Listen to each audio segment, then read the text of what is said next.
Welcome one and all to the GamezAttack podcast. Woo, episode 50.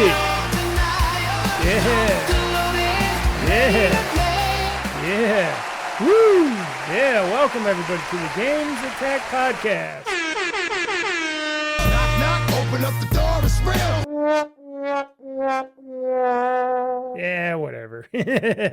So everybody, yes, welcome one and all to the GamezAttack podcast, episode 50, as I'm calling this podcast, MECHADoom today. The reason why, because a few short weeks ago, we had a Microsoft partner direct go off, and they were showing off a few games. They released a stealth game, or I should say, rewind that. Hold on.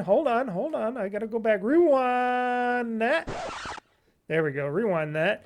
The stealth released a game, and, well, basically, they're showing off some good stuff for 2025, at least so far, and then I'm sure they got a bunch of stuff else in cooking as well. And then, of course, during their partner direct announcements, they were showing off what these games are all going to be on platform-wise, which some people, I'm sure a few of you out there aren't too happy about. But we'll get into all that. I did do a podcast the last time, but of course, this is the official week, this Monday, today, as this podcast drops, that you're watching or listening to. Either you're watching and listening to this on YouTube, or you're listening to this on your favorite podcast app or whatnot, because you downloaded it from my website at OldFreakyGamer.com and you went to Podbean.com, or you downloaded it from iTunes or Amazon or Spotify, because Amazon has a podcast system. It goes through their Amazon Music, but they have my podcast on there. And like I said, Google is only YouTube now because they got rid of Google Podcasts, because they said, oh, we're going to do all our podcasts in video form now in YouTube. Okay. Whatever, Google. You guys do what you do, I guess. But anyways, thank you for joining me. Thank you for listening. Share. Sharing is caring. Definitely tell people, show people, share this podcast and all the podcasts and all the videos and stuff that I do to them. You can share my website at OldFreakyGamer.com. You could share my YouTube site. You just go to YouTube and search OldFreakyGamer. That's all one word, OldFreakyGamer. Or if you go to youtube.com/, what is it? Oh, shit. I don't even know anymore. It's OldFreakyGamer. Is it OldFreakyGamer? Oh, I can look it up right here. Oh, yeah, it's youtube.com/OldFreakyGamer-2023, because I'm crazy like that, because I wanted to put in the date. I like to put in dates in my stuff. I know it makes it a little bit more difficult. I could have just had /OldFreakyGamer, but I put -2023 because that's when I started OldFreakyGamer, the website. From the past, which I changed from Juju2Cast, which I used to call my stuff Juju2Cast and all that, and I pushed it all and I made it all OldFreakyGamer because I just wanted to just only do video games and not everything else. So that's why I changed it to OldFreakyGamer. And then I put the -2023 on my YouTube thing because I wanted it for just relevance, when I started, all that stuff. I know that's also could be in my website as well when I put in my thing. And excuse me for my eye. Of course, like I said, anytime I stream, do a video or a podcast, freaking something gets in my eye. I don't know what. It's my eyelash. I do know what. Eyelashes suck. Why do we need eyelashes now? I'm not in a desert. I don't need to cover my eyes from all the sand and dust and stuff, but we have them still. So let's kick it off today. Let's kick it off this podcast, because this is going to be a full steam ahead podcast today. We're going to kick it off before we get into the games that I played in the past weeks. We're going to get off to the games that I just purchased, because, of course, I do have to sometimes purchase games because they come out and I go, whoa, I'm interested in that game, or I used to like that game, or, ooh, I want to get that game. Even though I might never ever play it, I am stupid enough to buy them and purchase them from money. Also, I get a ton of my games and stuff from, Game Pass anyways, so I do save a lot of money with that. Like I said, I'm glad I don't do this live and I can quickly just pause the podcast and edit it with a whim because, when I have to clear out my eyes because of my eyelashes all coming in and falling in my eyes because I don't know why my eyelashes keep falling out into my eyes all the time, but they do, and it's annoying. But, I have to buy games. I do it. It's not just because I do it because I do a video game website and I do video game videos and I do podcasts, etc., etc. I do it because I know if I ever feel like wanting to play a game, I have them in my collection, in my digital collection, because physical games are definitely going the way of the dodo, unfortunately, unless if you're Nintendo, at least for now, that still will sell you physical cart games, or if you're one of those third-party places like I'm trying to think of the name now because, of course, I forget the name. Tip of my tongue. It's in my brain. It's not Good Old Games because they're digital. Wow, Mr. Mike, you're batting a 0 again. Remembered. Limited run games. If you're limited run games and you do like out of print remasters and push outs of games to various systems and stuff, that's another way we can still probably get physical titles, at least for now. I don't know. And when other facilities shut down and limited run games can't partner with anybody to run these limited editions of games anymore, I don't know. I don't know what they do. I don't know if they just go through just the proper channels. I know with probably Microsoft and Sony, they got to go through their proper channels of gaming distribution and stuff like that, and they got to order stuff and all that. But I wonder for other stuff like Sega Saturns and stuff like that. I don't think they did too many of those, but other systems that are dormant and dead right now, I wonder what they do. And when Xbox and Sony don't have disk drives anymore in their future consoles, what are they gonna do? Are they gonna can they just release stuff digitally going forward? Like, here's a digital, we're doing all digital games, or we're pressing DVDs and Blu-rays ourselves to play on PC or something. I don't know. What are they going to do going forward? Or are they just going to go the way of the dodo too? Because that's what limited run games does, and sells physical, re-editions of games. And if you don't have those games, we're going to sell more collectibles and stuff. I don't know.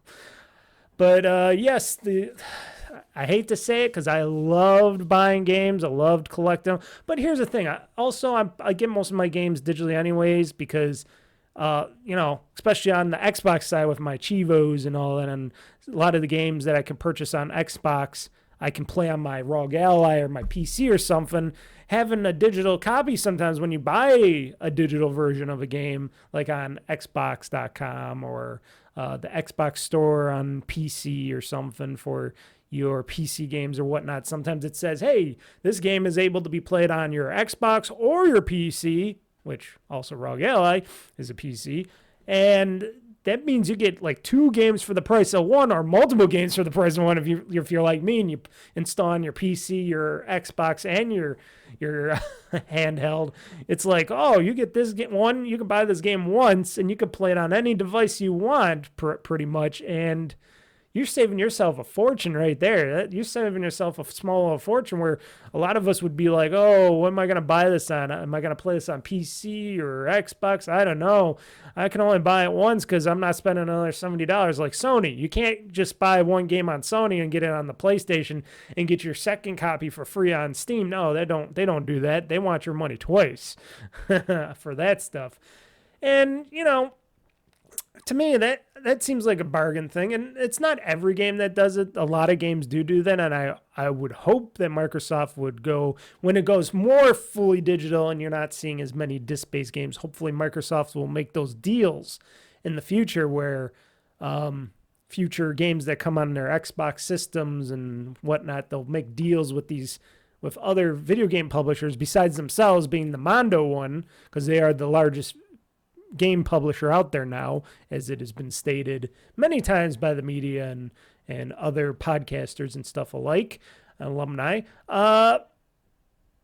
Hopefully they make those deals where when they get a game from Ubisoft, when they get a game from somebody else, that game can be played on both their Xbox systems and their PC going forward. Because it's a little scattershot right now, and I wish it wasn't. I wish people would just put their games out everywhere and not just put them on, well, we have an exclusive with Steam. We have an exclusive with the Epic Store. And I've ranted about this many, many times. Just put it out, your game out on everything. Look at Square. This is why Square has the problem they have, and that they're not doing as well as they should be, because they don't have their game out everywhere. And then they've been getting paid by Sony, which I'm sure is definitely not enough if they're not making their enough revenue.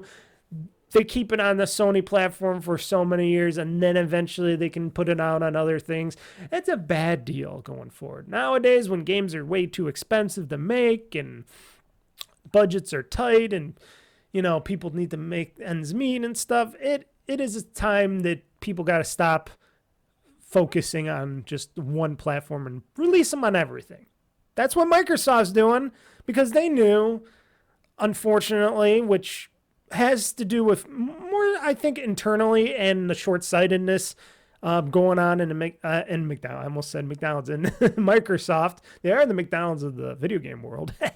And Microsoft and the Xbox division, I think they're more focused on dumb things and doing dumb things going forward, listening to shareholders, all profit-driven and not really trying to evolve and trying to do things that, like I said in past podcasts, they could have did to make that Xbox brand stronger and strengthen it.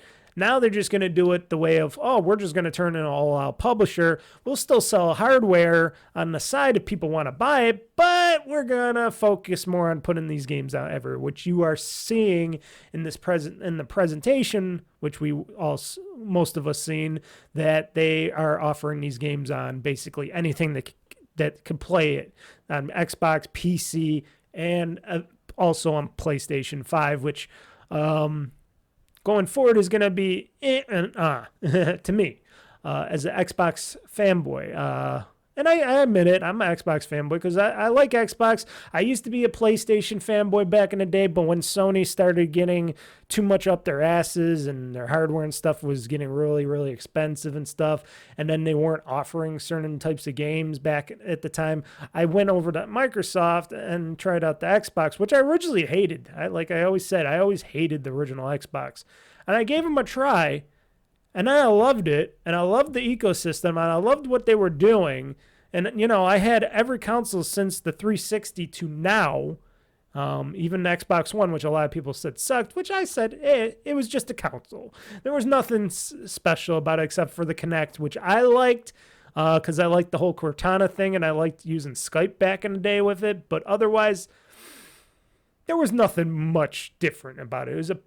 And people were complaining it wasn't the most powerful. It wasn't doing 1080p 60 and all that blah, blah, blah, blah, blah, blah, blah, blah, blah, which they still complain about now today with a lot of games on Xbox and versus PlayStation and stuff.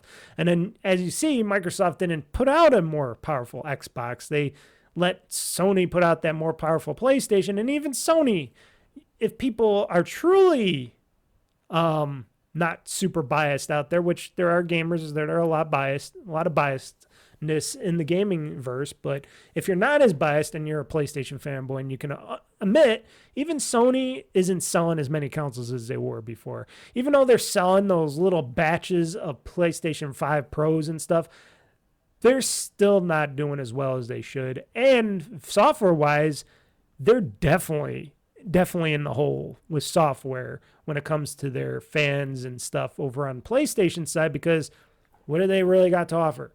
Like I said, they don't even, if they had enough games that I would be interested in, I would have probably maybe got a PlayStation 5. Now, PS4 didn't really have much, so I passed on that. Plus, I didn't like the controller and stuff. PS5, too expensive, and still not anything that I can say I would want to buy a PS5 for. But when I'm on the Xbox side, I'm like, well, got my achievements, which does something. Because if you earn points on Xbox rewards and achievements, I do all that stupid stuff because I'm crazy. I save a lot of money. Like this upcoming Like a Dragon pirate Yakuza in Hawaii. I think I got that right. I'm already earned $30 off the purchase, which I'm going to purchase it digitally on Xbox, and I'll be able to play it on my Xbox or my PC or my ROG Ally, which I'm mostly going to play on my PC and my ROG Ally because that's what I do now, more so than my Xbox. But yeah, I'm getting $30 off because of me earning rewards points on Xbox and through the Microsoft rewards thing. If you don't mind doing that, hey, if you're on a lunch break or something or sitting on the can, you can earn a lot of points just by sitting on the can, going through and doing little tests and playing little games and learning some stuff, doing some web searches and reading some stories and stuff. And you earn lots of points on Xbox rewards. Now it was much better prior. Now it's a little lessened on the points, but still, I think it's easier to earn points, even though you're getting less amounts of points now. I know they do a balancing thing, but I think now with the whole Microsoft Rewards app and stuff, even though I'm earning, it takes me a little longer to earn more points. It's easier to earn them because before I had to not only play a Game Pass game, I had to earn achievements in a Game Pass game, which is a lot harder for somebody like me and others to earn sometimes in games, on Game Pass games. Sometimes you don't earn achievements right away, and that was more of a bummer. Now you just play Game Pass games, and you play a different Game Pass game all the time, and you can earn those achievements right away or earn those points right away. And like I said, I'm getting $30 off my new game, which is a $70 game, $69.99. It's going to come, I think it's $70 game. Don't quote me on that. I could look it up now. Should I? I don't know. I can wait. I'll pass. We'll just say it's a $70 game. No, you know what? I'm going to check because I don't want to be wrong on my assumption here. I'm opening up the Xbox app. Give me a break. I'm sure. Give me a second. I mean, don't give me a break. Give me a second here. Of course, it's probably going to need an update because that's the only problem with the Xbox store on PC now is a lot of updates. They're like, oh, we got to update it. We got to update it. Okay, so I'm going to the store. I'm going oh, come on. There we go. Like a Dragon. Pirate Yakuza in Hawaii. There we go. That's what I want, baby. Is it? Oh, it's $59.99. So it's $60. So it's not a $70 game. It's only a $59.99 game. So $60 plus, of course, New York sales tax here, minus $30. That isn't bad. That isn't bad at all. That is as I'm going to say, a good deal for a game like that. And, I love playing my Yakuza games, my AKA Like a Dragon games, as they like to call them now.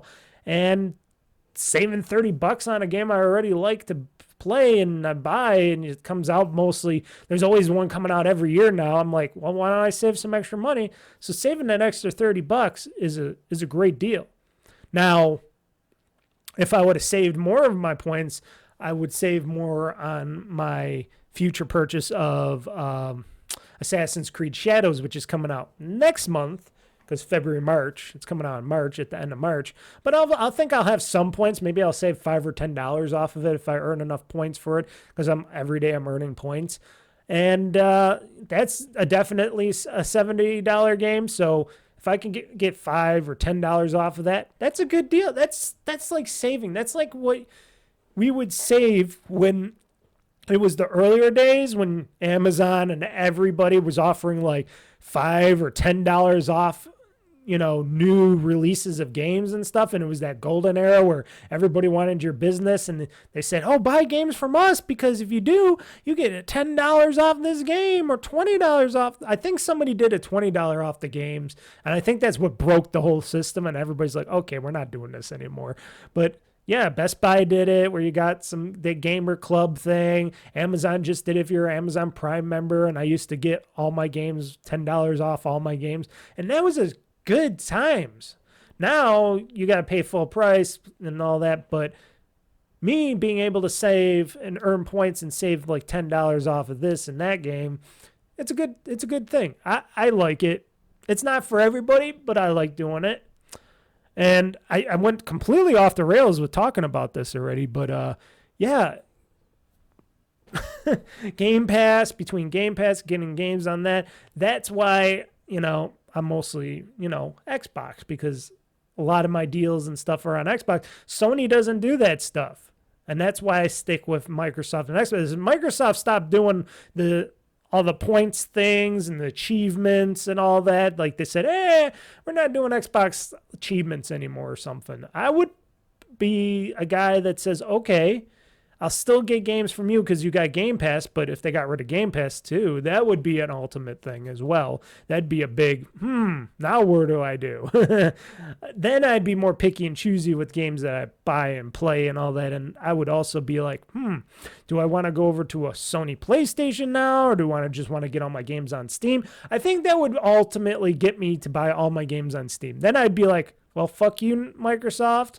Fuck you, Sony. I'm just going to buy all my games on Steam because you guys are both going to put your games eventually on Steam. And if I'm not getting no reward points or anything else anymore, or achievements or anything, then I just buy it all on Steam. Then Steam would be the ultimate winner there because, I would like to play. I wouldn't mind playing all my games on just PC and my ROG Ally as well. Now, like I said, if Microsoft eventually does say that they're going to go fully all digital with games going forward, and they can make those deals, which they should. I don't know what Phil Spencer and them are thinking up there at Redmond and Xbox headquarters there and stuff. I don't know what kind of things they're doing deals with and stuff. If I was able to talk to the guy and talk to Sarah, talk to the uppers and say, hey, as a gamer, this is what I would like to see more from you guys. Not, I need 4K and 60 plus frames per second on all my games. That is just bullshit. That doesn't make the game better. A game that plays good, that looks decent, that's a game I want to play. I don't care if it's 4K or whatever. I don't run my shit in 4K 60 plus. If my games can run at 30 plus, that's great. But, most of my games on PC and stuff run at 60 anyway, so it doesn't matter. 1080p, that's a sweet spot right there for now. I don't care about that shit. My eyes are sucky anyway, so it doesn't really matter for me. If I'm playing on a PC screen or a big screen in my living room playing games, as long as they're fun and as long as they play like the developers want them to play, I don't give a shit what they make the games at. So people just get all up in arms and all crazy because they're like, I got a 4K TV set. It does 120 frames per second. I want to see the frames. I want to see this texture. I want it to pop. Get over yourselves. Really, people gotta fuck themselves and get over themselves on that, because that's not reality in the gaming market. That's what a lot of big companies are trying to do, is push the pixels and push the limits on those. But ultimately, guess what happens? The cost of making these games bloats and bloats and bloats and gets higher and higher and higher. And then they say it costs too much to make the games. And then when not enough people are buying their games because they got to charge more for the games, then there's a downward spiral. Then they're not going to make as many games, or they're going to do some stupid stuff. And, it's a downward spiral from there. So you can't always get, 4K in this. And, people like that are just assholes. I plainly say that people are assholes like that. I never was like that. I just want to play a fun game that I'm interested in, and I get to be in that story, in that universe and stuff. If it looks great, it looks great. If it looks good, it looks good. If it plays great, it plays great. I want it to play. If I can't play it and it doesn't look good, okay, then you got a problem. But ultimately, that's what I'm at. If I was able to talk to these, if I was somebody that was able to, if they wanted to go to Joe Schmo, Mr. Mike here, and ask, what do you think we should do with Microsoft and Xbox and all that? I'd be like, well, if you're going to go multi-platform anyways, try to make your platform still the best platform. Keep offering the consoles. You don't have to push pixels with them or anything. Make them smaller, make them cheaper, keep them all digital if you have to. don't do what Sony's doing. Let them price themselves out of the market like they're trying to do. You keep to be the cheaper option. Make your consoles cheaper, make stuff easier for them, and then offer the software to be played both on your Xbox consoles and your PC Xbox PC part of the store, and make sure all these games that come from people like Ubisoft and stuff, if they want to publish with you guys and do business with you guys, say, hey, you got to be on our online store too, so people can get this game, buy it, and they can play it on their Xboxes or PCs. That's where you'll get more players at. That's when you'll get that value. And you could say, hey, this is a big value to our players. They want to be able to play your game also on Xbox, but also on the PC if they want to choose to, in our ecosystem. And, instead of me having to buy a copy or a digital copy only on Xbox for like Star Wars, I'm just thinking of one of the Outlaws. We'll just do Star Wars Outlaws from Ubisoft, because Ubisoft doesn't put their games digital. Well, they put their games digitally, but only for Xbox. But they don't put them on the Xbox PC store, which pisses me off, because they tried to do it through their own store, which they found out was a big mistake. And then now they're doing it on Steam, but they should really try to also put it on the Xbox PC store. I don't know what the cost to ratio is and all that, but they should really try to push it to the PC side of the Xbox store ecosystem. Because people like me, I'd be like, oh, I'm buying this game digitally. I can play it on my Xbox, or I could just play it on my PC, and I'm still on that Xbox ecosystem because I got Game Pass. I'm still going to be in the ecosystem earning achievements and stuff. And that's how it'll keep players playing games with you guys as Xbox. And you can keep that Xbox brand alive, but it's evolving, and it's making it easier and more choices for all the gamers out there and people. And to me, that would be a much better value, because it's like, oh, you're buying one game. You could say you're buying one game on our store, and you can play it both on your Xbox or PC, or even ROG Ally if you want, or the future Xbox handheld or whatever.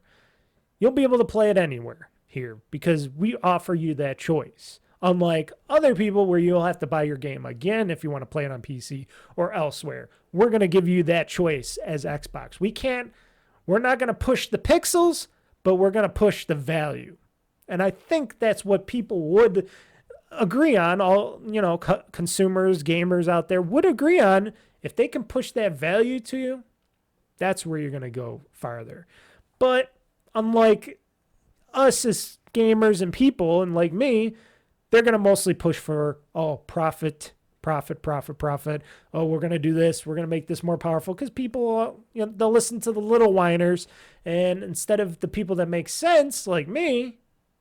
And then people say, well, you're not in the gaming business, Mr. Mike. You don't know shit about games. I hate when people say, oh, people don't know. They're not game reviewers and stuff like us. And I hear that a lot from others. And it's like, yeah, well, if it's been a hobby all my life, and I've been studying and I've been watching and doing the same shit you've been doing, except I'm not getting my games free because I don't have that clout to get into those programs to, get review copies, all that, because I don't review games either too much, That doesn't mean that I don't know as much as you do. Maybe I know more than you do, or I think differently than you.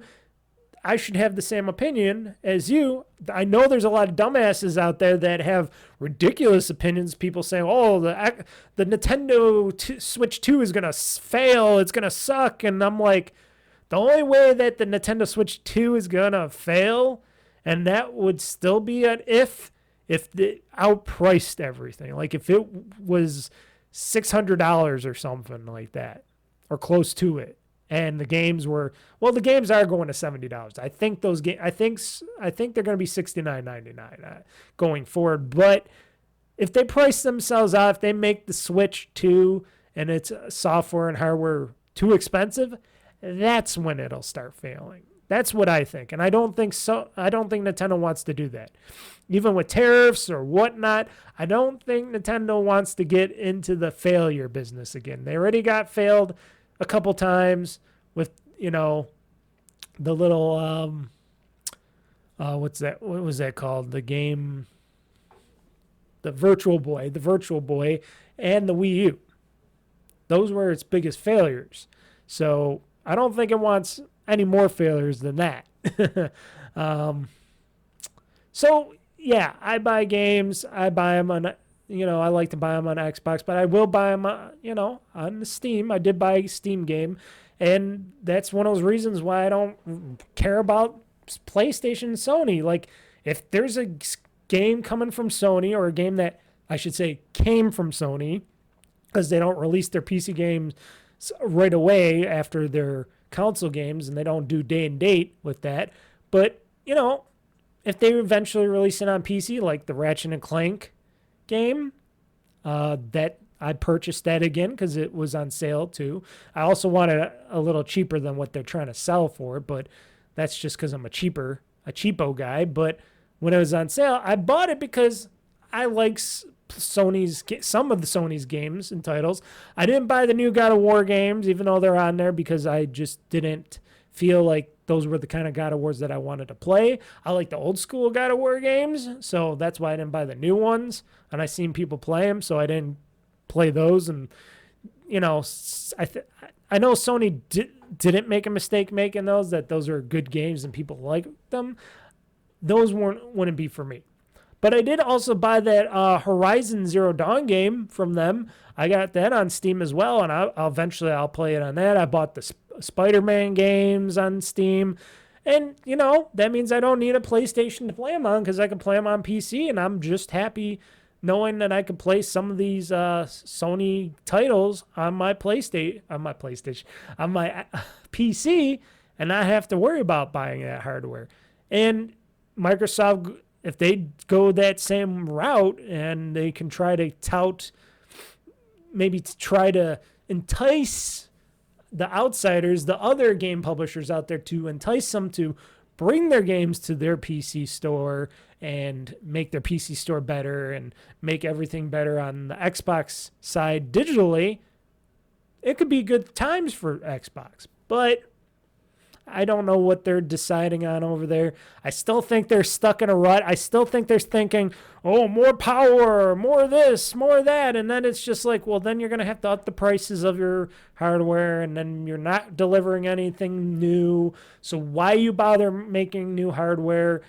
I still wonder about the Xbox Portable, because I'm wondering what it's going to offer. How is it going to be a closed or open ecosystem on that? What's going to happen? There's a lot of questions still what Microsoft's doing in the gaming division part with hardware. And they kind of got out of the hardware business everywhere else. They're still doing some Surfaces, but I think they're partnering with a third party to make those Surfaces now. There's a lot of questions along the side of hardware with Microsoft, because they're a software company, but trying to do the hardware side was, I don't know. Got a lot of questions about it. They made some good mice and keyboards and stuff, and then they flushed that down the toilet because I guess they weren't making enough money. It's all about profit. It's all about shareholders. And like I always said, big giant companies with shareholders are usually the ones that don't innovate as much, and it just gets shittier and shittier. I know a lot of companies need money especially for making games and stuff. You need money, you need that financial stuff to make games and stuff. But there are other ways instead of making your company public and making it too big. And then I think shareholders just ruin. I think the stock market is a horrible thing. Sure, it makes people money, but it's something I don't really do, because I just don't believe in it. Because one day, the plug could be pulled one day on the stock market, and then everything and everybody will be done. Game over for everybody. Anybody that's on the stock exchange and stuff. Look at how that whole AI thing happened when that DeepSeek, is that what it's called? DeepSeek from China made the DeepSeek AI, and then it just went boop. And then NVIDIA and Microsoft and all these other people, all their stocks just fell off the planet right there, because they're like, oh shit, it's just as good or better than ours, and it doesn't use that much hardware, it's more efficient. And then they started complaining that it used their AI I borrowed from their data or something, which they scraped from the internet anyways. So there's a lot of shit going on with that bullshit, and it's like, can't trust any of it. But back to all the games that some of the games that I purchased. So some games got on sale, some games I just purchased because they became on sale, and I said, I'll buy a couple games. I found my taxes. I'm getting a little money back when I splurge a little bit and buy a few extra games. And then, like I said, I am going to get that Like a Dragon, Pirate Yakuza in Hawaii and stuff like that. And I'm going to get that Assassin's Creed Shadows. So those are also going to be games that I'm using some of my tax money for as well, on top of the savings that I am getting from my Microsoft points and stuff. And plus, a certain somebody still owes me some gift cards, which we'll see if he delivers on those. Let's just say some people don't want to pay up their dues on their bills.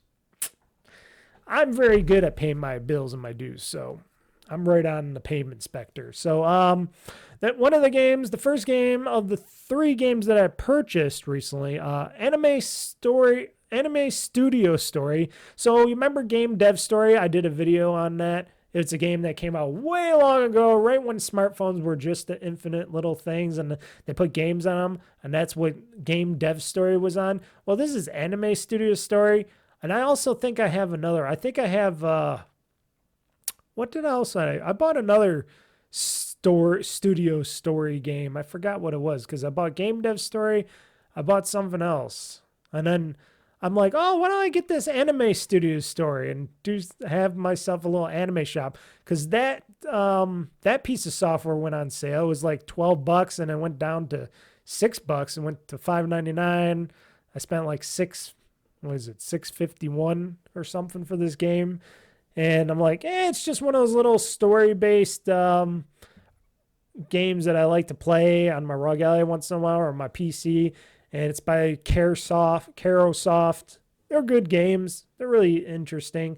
Like I said, they were all phone games before, but I'm like, I earn achievements for playing it, and 2, it's fun to pretend. I like to pretend sometimes. If I ever play it or not, it's only a little bit over $6. So be it. So I bought that recently. This one I'll talk about last. I'll talk about that one last, because I got the news story with that, which I'll go and jump into the news story for that. But I also purchased, which I learned from a Jeff Gerstmann, that this game was out on Steam. I heard it's a bare bones type of a game, unless if you buy all the DLC or whatnot of it. But I purchased it because I am a Virtua Fighter fan as well. I do like my fighting games. And Virtua Fighter 5 Revo came out on Steam for $16, so $15.99. Paid $17.39 in total, because $1.40 in sales tax. But I purchased Virtua Fighter 5 Revo. Haven't played it yet, but I watched Jeff Gerstmann play it, and I was like, okay, I'll buy it. I'll play it on my ROG Ally on my PC and stuff, and have some fun with that. I think you could go online with it and play against other people, so I'll be interested to see how that is. Eventually, I'll boot it up and try it out a bit, but as of now, I just purchased it because it was on sale for a limited time.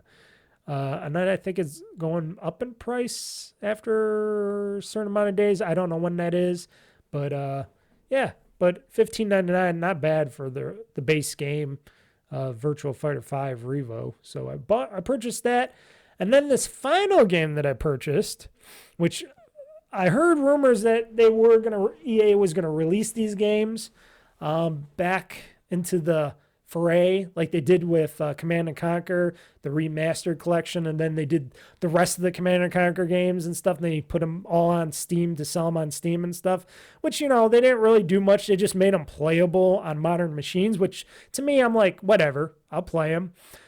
And people were complaining about the second game of this. I only purchased the original game of this because this was the one that I played the most and had the most fun with.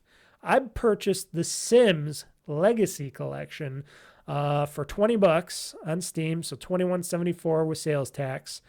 And I purchased it because I am a big Sims fan. I did not like the Sims 3 and beyond. I don't remember Sims 2 too much. I I don't think I ever really played The Sims 2. Tell you the truth. Maybe I dabbled in it because I think The Sims 2 came out on consoles before, and I did play a little bit of it. But the original Sims, the first Sims, that was my biggest Sims game. That was the game that I liked to play the most for Sims-based games out there. And I was super happy when EA announced that they were coming out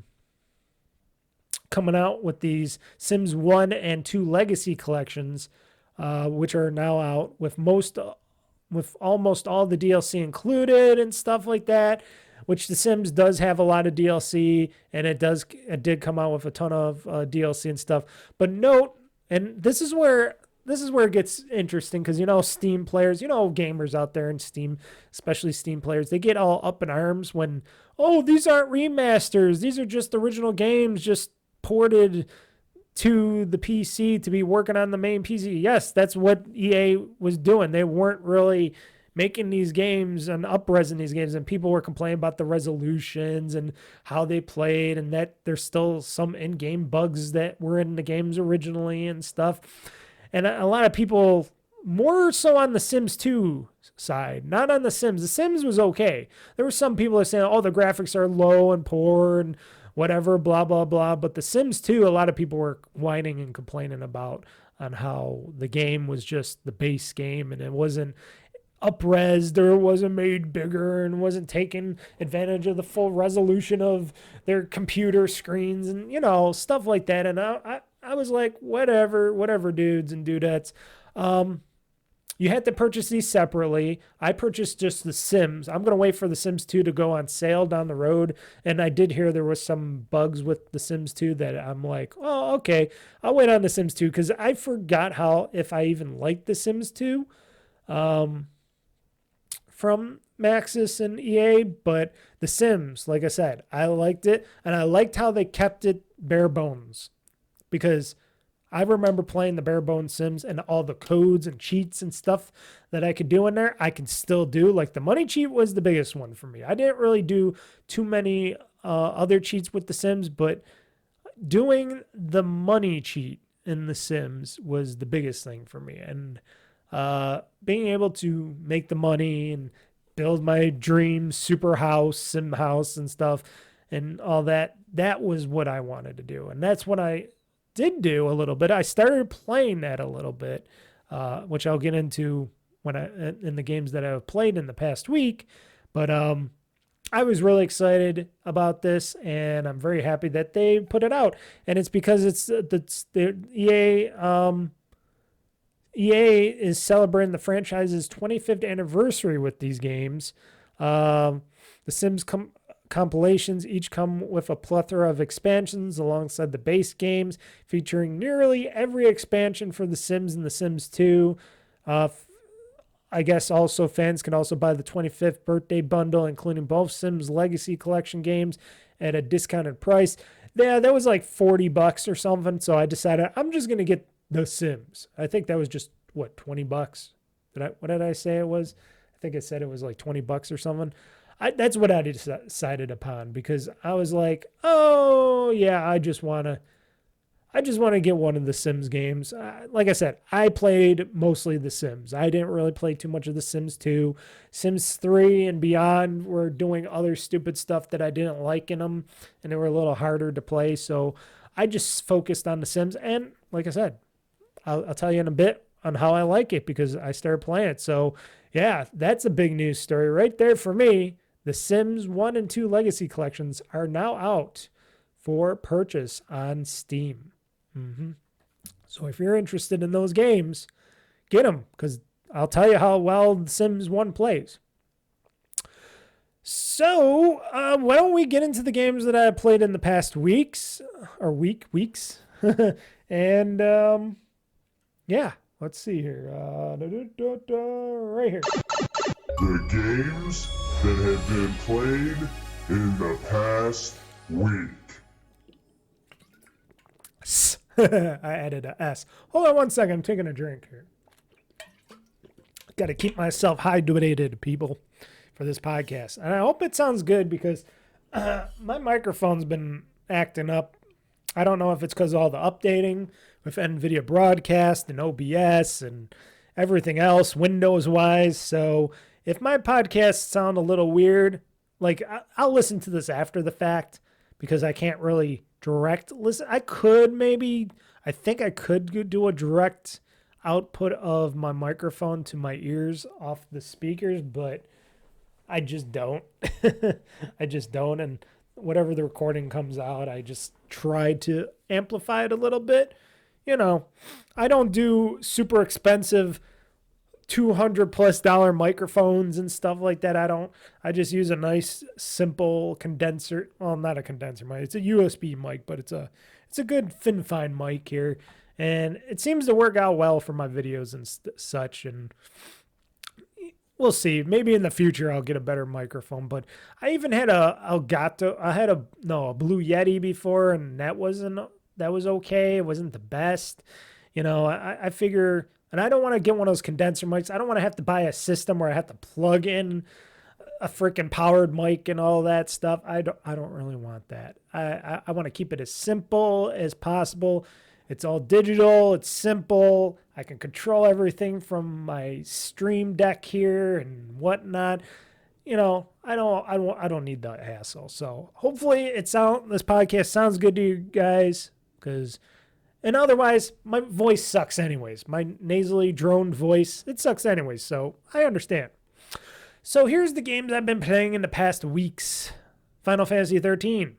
Still pushing ahead in that. I finally got past the Baratimus, whatever that guy, Falsi old guy's boss battle. Completed very quickly. When I learned what I had to do, I beat him like a stuffed pig.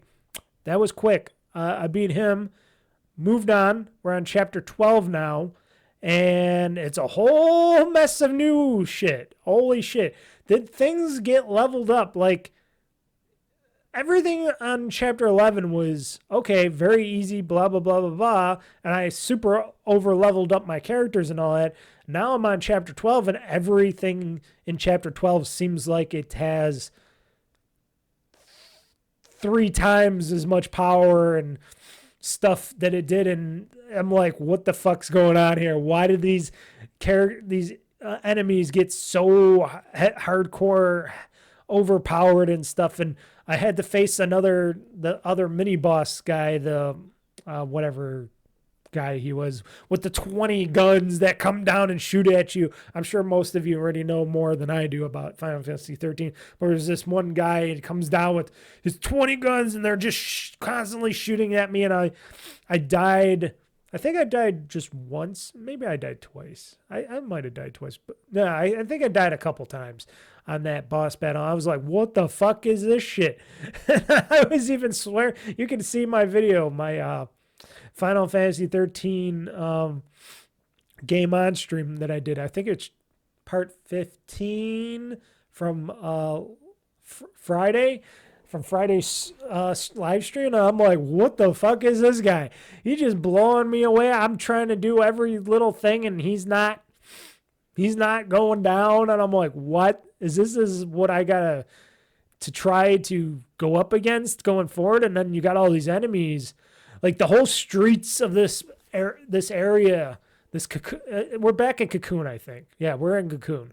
And the whole streets of Cocoon are just littered with enemies now. And because the enemies, they did the portal thing, and all the enemies and creatures started coming through the portals and stomping and blowing up everywhere and stuff. And I'm like, what the fuck? And then they're grouped in like big groups too. And I'm battling like all these creatures. And I got the, what are they called? The Mammoth Kings and stuff. Now they call them something totally different. A lot of these Mammoth Kings and stuff. And they're like so powerful. And I'm like, what the fuck is this shit?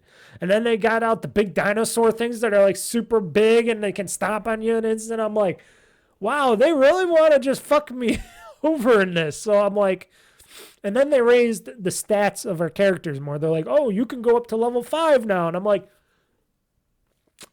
I should have read up more on the levels. And I'm like, I thought they only went up to 4, but I guess they go up to 5. Maybe they go up to 6, because maybe chapter 13 you go up to 6. I don't know.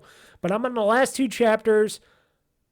I am gonna do a little bit of grinding, throughout the week till Friday stream and stuff, and I am gonna do a little bit of grinding. Maybe I'll try to do a game video of Final Fantasy 15 game video. I don't know. I probably won't because I got a Let's Play on Wednesday that I got from Ninja Gaiden 2 Black, which I'll talk about in a second too. But yeah, I'm going to have to level up and try to get my characters up to level 5 on a lot of this stuff because it's like, and plus you need a whole lot more points for all this stuff too. And I'm like, yeah, grinding is good. People say you don't need to grind. I think Mr. Mike needs to grind a little bit because I got to get through this game. This game is still kicking my butt a little bit. I need to get through this game. So, having a blast still. Love the story. It's going pretty good for me. I'm understanding the story, but shit, I gotta get through this game because, like I said, I got pirates coming. I got Yakuza pirates coming. I got Majima to play, and I also know, and a sad thing is because I've been playing this and mostly Final Fantasy 13, doing grinding and playing the game. And I've been playing other games like Diablo and stuff like that. I have not been playing any of my Call of Duty Black Ops 6 or Indiana Jones and definitely none of Star Wars Outlaws. And it's going to be difficult going back to those games. Like, I want to beat Black Ops 6 because I completed a whole bunch of that.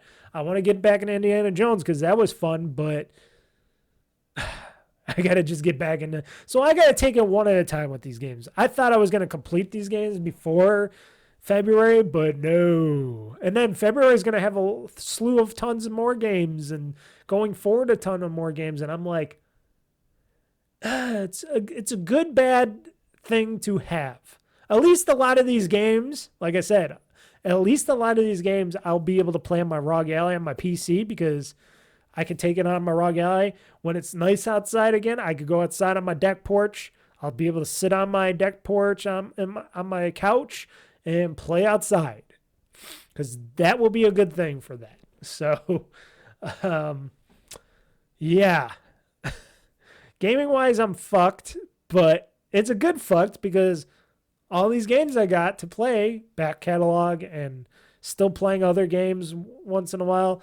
And, of course, buying more of these games that I don't need to buy, like The Sims and stuff, because The Sims, like last night, I played so much Sims. I'll talk about that. But Final Fantasy 13 I got to beat, so it's still great.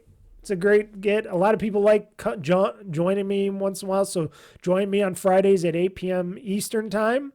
That's Friday at 8 p.m. Eastern Time, either on YouTube Live at OldFreakyGamer 2023, or you could go to twitch.tv OldFreakyGamer, and or you could go to oldfreakygamer.com and you can watch me live stream my gameplay and me playing the game on Final Fantasy 13. A lot of people have been joining me. A lot of people have been watching me play Final Fantasy 13, and I'm guessing people are interested in Final Fantasy 13 again.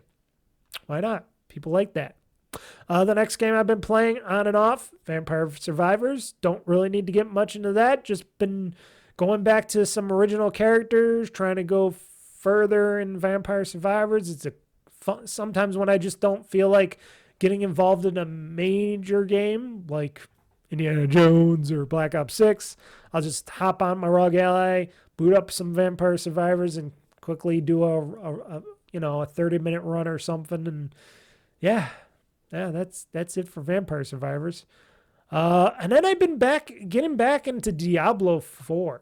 I've been playing some Diablo 4, people, on my Series X because it plays better on Series X. Because if I played it on my ROG Ally or something, I wouldn't get any Chivos. So I say fuck that, because Microsoft and Blizzard fucked that up for some reason. I don't know how they fucked up the Diablo 4 and not getting achievements for the PC version, but they left out achievements in the PC version of Diablo 4, which because it's on the Blizzard website, I'm guessing, which I don't understand because now Microsoft owns them. They've been owning them, and they could have easily patched in achievements for that game for PC, but no, and it's on Game Pass. They put front-loaded on Game Pass, so Microsoft, aka Xbox, these are one of those things that you got to fix because you got this inequality of your games and what they offer.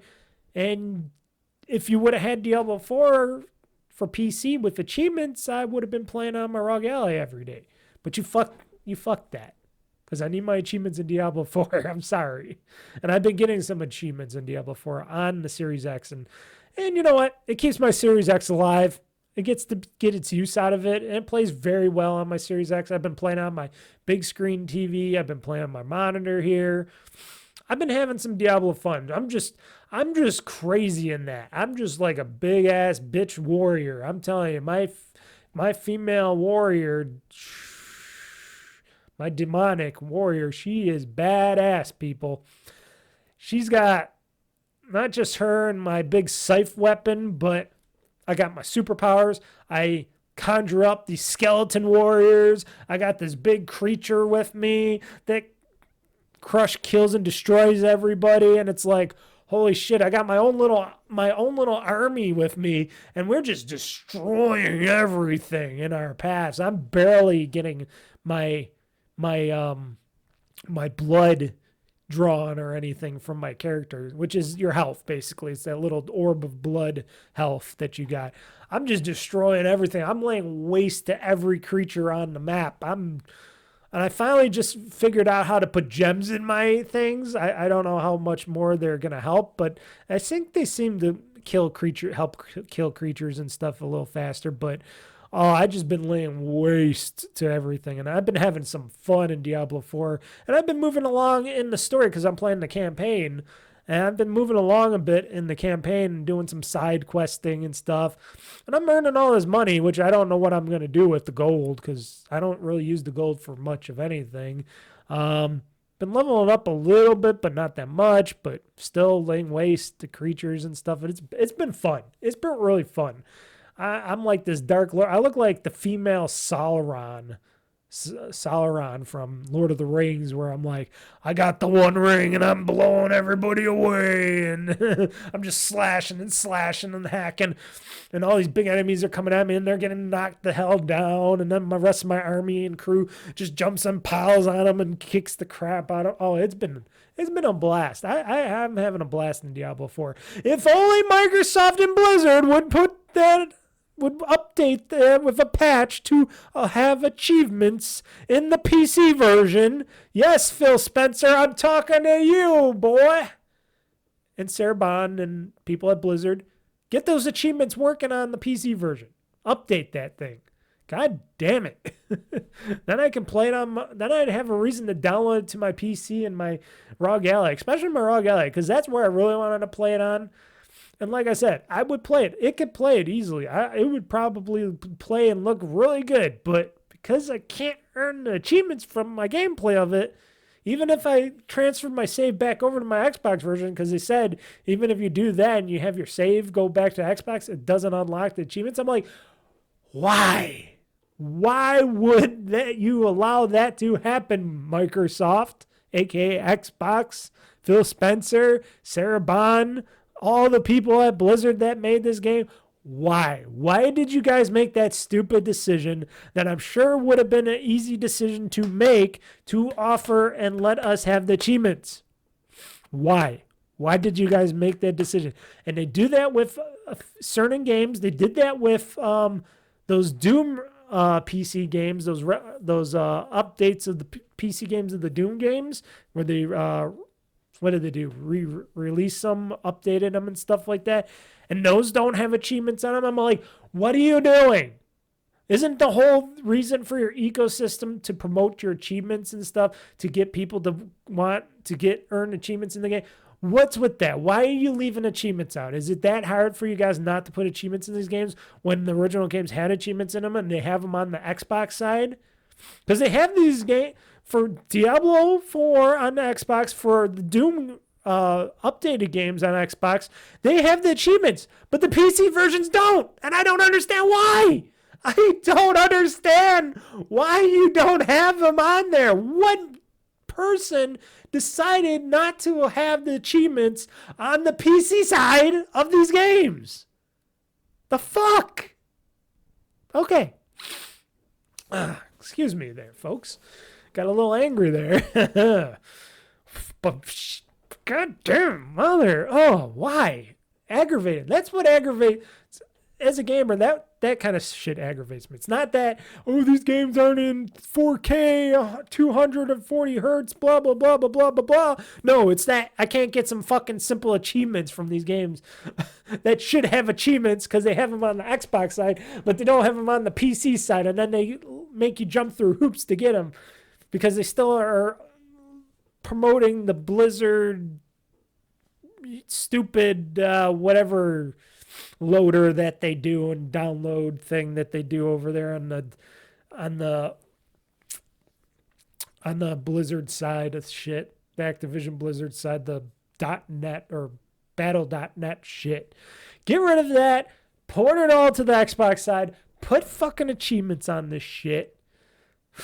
God, that would definitely be a big time question that I would be asking Phil Spencer and everybody over there and those gaming at the Xbox side, at the Blizzard and Activision side, and all those people would say, hey, even over at the Bethesda side, I'd be like, hey, why did you guys not have achievements in these games on the PC side? Why didn't you just offer them through Xbox on the PC Xbox store? Why do we got to jump through hoops for the battle.net? Who's the dumbass that decided that shit? Because that's not okay. As a gamer, that's not okay. And you guys can fix it. And I'm sure you can fix it much more easily than you think you can. You should do that. They should do that. Okay. I know that nobody over there at Microsoft or Xbox listens to this podcast or listens to me, so I'm sure this is all for nothing, but still. Diablo 4 is fun on Xbox Series X, folks. This next game, which does have achievements on Xbox PC side, Ninja Gaiden 2 Black, a stealth port, a stealth release when they announced Ninja Gaiden 4. What is this? A remaster plus re-release of Ninja Gaiden 2, and they're calling it Black because I guess, and I didn't know the lore of this, but I guess when they call a Ninja Gaiden game Black at the end, that means they feel that it's a more premium type of a game or a Ninja Gaiden game. So certain Ninja Gaiden games don't get the Black feature, and then some games do get to be called Black because they're actually more premium. I guess. I'm not too much into that lore, but Ninja Gaiden 2 Black is back in black, and it's pretty fun. And I played a chunk of that game. I guess it's like 7 hours or something. I kind of paused playing it because I can go back any time. It's on my ROG Ally and stuff, but I also have it on my PC, which I might go back to the PC because unlike my ROG Ally, the PC playing it on my PC, I get the ray tracing and I get the extra shiny shadows and stuff. It plays very well on my ROG Ally, but because it is a resource hog and it takes a lot of resources, everything is dumbed down. Now, it's all in 1080p and 60 frames and stuff, but a lot of the textures aren't there. No ray tracing. There is some shadow stuff, and it does run smooth, but it doesn't look as good as it does on my PC. And yes, I sound like one of those people, but trust me, if you can play Ninja Gaiden 2 Black on your PC, maybe Xbox as well. I don't know. I never played it on the Xbox because if it's offered for the PC, I'm going to play it there. But if you play that game on PC, it looks damn beautiful. The water, the textures, the fire, the graphics, everything looks beautiful with Ninja Gaiden 2 Black for PC. Now, on the ROG Ally, like I said, it's very fun. It's very serviceable. It plays very nicely. But for the PC side, okay. I am liking, Mr. Mike here is liking the ray tracing of this game. The lighting, the shadows. That thing is utilizing my graphics card, my Asus GeForce 4070 Ti. Yes, I think that's what it is, a 4070 Ti. Oh, beautiful. Beautiful, beautiful. Made me a little weepy because I was like, wow, this thing looks so good. And it plays good too. It's a great game. And it's a game that I thought I played because they said it came out back in the early Xbox 360 days as a game on there, but I don't remember any of it. I don't remember playing this game. I think I played a different Ninja Gaiden game on the Xbox 360 because I remember going through a city and stuff and on a expressway fighting enemies. That's a different Ninja Gaiden game. But this one is pretty fun. And I will finish it. Like I said, I'm pretty far into it. And like I said, they say you can complete it in 7 hours. So I'm taking my time with it. I'll probably boot it up maybe sometime this week and play a little bit more of it. Probably on the PC, because I would love to do more of the PC. And I haven't died yet in it. But now that I say that, I'll probably be dying in it going further. I've been having my very, very, very just nut hair inch close to dying a lot in Ninja Gaiden 2 Black. But surprisingly, I survived. And I was like, how did I survive that encounter or that encounter? But I did. Plus, you can get Wolverine claws in Ninja Gaiden 2 Black. And it's pretty cool because I pretend I'm Wolverine, even though I'm not. The next game on my list that I played, Street Fighter 6 on the Series X, because I said, well, I'm done playing Tekken. I'm done playing Mortal Kombat 1 until Mortal Kombat. They get the other DLC characters. I already got Conan. I already got Ghostface. I need my T-1000. Where's my Robert Patrick T-1000? Come on. Why are you guys taking so long to put out my DLC character of the T-1000 in Mortal Kombat 1? I don't know. I couldn't tell you, but I haven't been playing that either. So, and I haven't been playing any Killer Instinct. So, I went back to Street Fighter 6 with my homemade character. And I've been playing the story mode of that a little bit of here, a little bit of there, having some fun on the streets and the Brooklyn Street Fighter streets. I know it's called something else. Was it New something city? Metro City. Yes, Metro City. There we go. Had a blast playing Street Fighter 6 again. It is a good game. It's a great fighting game. Street Fighter is kick-ass. Now I got to play Virtual Fighter again.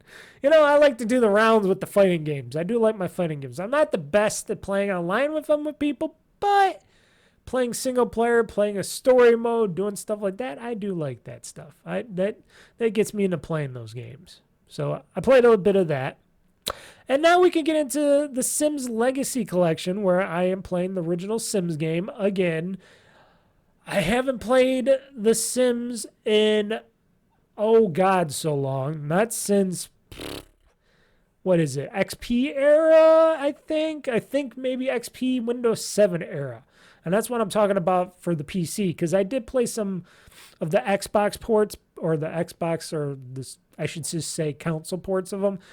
And I think it was on PlayStation 2, to be more truthful on it. And I just really didn't have the same experience as you would on a PC, because you can use mouse and keyboard for the PC versions, of course, and a lot more stuff can be happening with that stuff. But being able to go all the way back to the beginning, just remembering how many hours, this is my Minecraft, way before Minecraft was ever a thought in Notch's mind. The Sims on the PC was my shit. I played, this is before I did gaming videos, way before gaming videos or anything. I was a young little shitty Mr. Mike, and I played this game nonstop for hours and hours and hours and hours and hours, having a bunch of fun. And going back, and I played a bit of it just to try it out on my PC now, on this modern day supercomputer now that I play on, playing The Sims again, even though it looks the same and it plays the same, boy, it is damn fun. And there was a lot of stuff I didn't remember or realize because this does come with a lot of the expansion stuff. So a lot of the tricks and weird stuff that I don't really care about are in this game, but are in certain DLC that I just don't really give a shit about, but it's in there. So I'm like, whatever. Boy, I was playing a bunch of hours of this so far, and I was just doing a house and a couple and doing some money cheats and stuff and making the house a home. And I'm like, okay, this is pretty fun. And I'm like, I'm trying, and I'm looking at the clock. I'm like, oh, Mr. Mike, you got to stop playing this, Mr. Mike, because you're just going to keep playing this and play it. This game could take over my life again. I got the Sims itch, people. I got the Sims itch for the original Sims because just playing a little bit of it, even though, like I said, the graphics aren't the best. They're the original graphics. The gameplay is the original gameplay. The zoom, everything's janky as hell and stuff. But playing it on a modern day PC just got me, oh, my childhood came back. And I'm super happy. You know, and my happiness only cost me $21 or something. And I'm talking about with the sales tax. So $20. I'll just go $20 because it's $19.99. Like I said, I don't know what's going on with The Sims 2. I'm going to read more and look up more about that one. But like I said, I'll wait till that version goes cheaper anyways, because I think they wanted more money for The Sims 2. But I am extremely happy about The Sims and being able to play it, downloading it, playing it, getting it on Steam. Could this be a game I could play on my ROG Ally? I hear it's playable, but not having the keyboard and mouse functionality, I'd have to use the analog stick. I don't think I'd ever play this on the ROG Ally if people would ask me about that. It's definitely a keyboard and mouse game, so I'm mainly going to just keep The Sims on my PC and play on my PC, because using a controller to play The Sims, no. But it's a fun game. And I am just trying not to play too much of it. I will be doing a Let's Play of it eventually. Eventually. Not yet, but eventually. Because that would probably be a long Let's Play, because I would just be building a house, doing stuff. Of course, I'd be doing my money cheat first, so I can have some money for my peeps to live in this super mansion. That's what I'm thinking I'm going to do. I'm going to be like The Sims, the super mansion Let's Play or something. I don't know. But me being able to design and build stuff, and I built a very solid, decent place. And my Sim people were very happy about it. And I'm like, okay, cool. It's a fun game.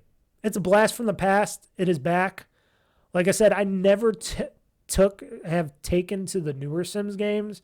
I know they got the new. I also have this on Steam because it's free. It's the base game, I think. I think it's Sims 4 or whatever. I never tried that one out, but I know for the fact that I like the original the most because they had the most in it. It was easy to play and learn, and I think the newer ones just really strayed away from the simplicity of how to play the game. In my mind, in my crooked mind, and it doesn't matter how much crap you put in them and how much shit you can do, I will always remember the original Sims is my favorite. Now, in the newer Sims games, you can have children and stuff like that, so maybe eventually I'd have to get more into the newer Sims, maybe Sims 4 or something, I don't know. But I really like The Sims, and I'm glad it's back, and I'm glad I got to purchase it. So I got two great games from my childhood that I can still play, and that's the Command & Conquer franchises, because I got all the Command & Conquer, or mostly, I think that mostly all the Command & Conquer games. I think all the Command, because they even had Renegade with my collection. But I got all the Command & Conquer games, including the up-resed, remastered version of Command & Conquer collection. Command & Conquer Red Alert and stuff like that. And then I got The Sims now from my past. And I'm like, now I'm happy because those were the 2 games that I played on my Windows XP and Windows 7 PCs of crap yore back in the day when they were just shitty, very, very non-powerful PCs back in the day when it was the E-machines and stuff. And I think I had the E-machines for the longest time. And then it was when I started building my own first PC. Oh, man. Those were days.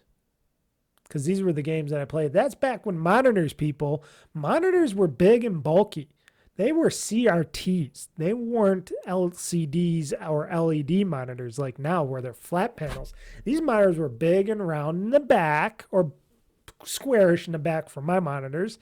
And they were things photoning, shooting photons at a screen. And that was 480p back in the day. No 720p, no 1080p, no 4K. There were 480p, stuff like that. 16 million in colors. Not billions of colors, but like 16 million colors. Because you like had 8, 16. I think there was a 32-bit color scheme, I think, in XP and stuff. I forget. It was still color schemes, all that. You don't think of that now because you got billions of colors. You got billions of everything. Back in the day, it was all limited. I know. 720, 480, stuff like that. Whoo. But The Sims, great game. Definitely recommend it. And those were the games that I played in the past week.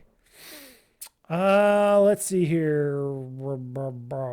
So they had, like I said, we'll get into talking about this. I already talked about still trying to get Final Fantasy finished before Like a Dragon Pirate Yakuza in Hawaii comes out. Already talked about that. I talked about how I keep buying more and more games, but will I really get to play them all? And I said probably not, but it's good to have choice, especially when it's not taking up room in my house. Not that I don't have room for physical games, but because everything's digital and it all is on a hard drives and on the internet and all that, it's far easier to keep everything. It doesn't matter because if the games are cheap or it's something I'm interested in, I'll have that option to play them eventually. So that's that. So I already talked about that. So why don't we talk about the Microsoft Partners Direct a little bit. We'll just quickly go through that, mainly because I just wanted to talk about Doom, the Dark Ages mainly, which is coming out this May 15, 2025. That will be a day that I definitely take off. I'm going to look here. Let's see here. February, March, April, May 15th. That's a Thursday. So I'm going to take probably May 15th, 16th off. Because if I take those 2 days off, I could play a lot of Doom the Dark Ages. I'm just looking here. I'm looking at this thing. I keep getting this warning. High GPU load. Okay. I'll have to look at that. I didn't look at that yet.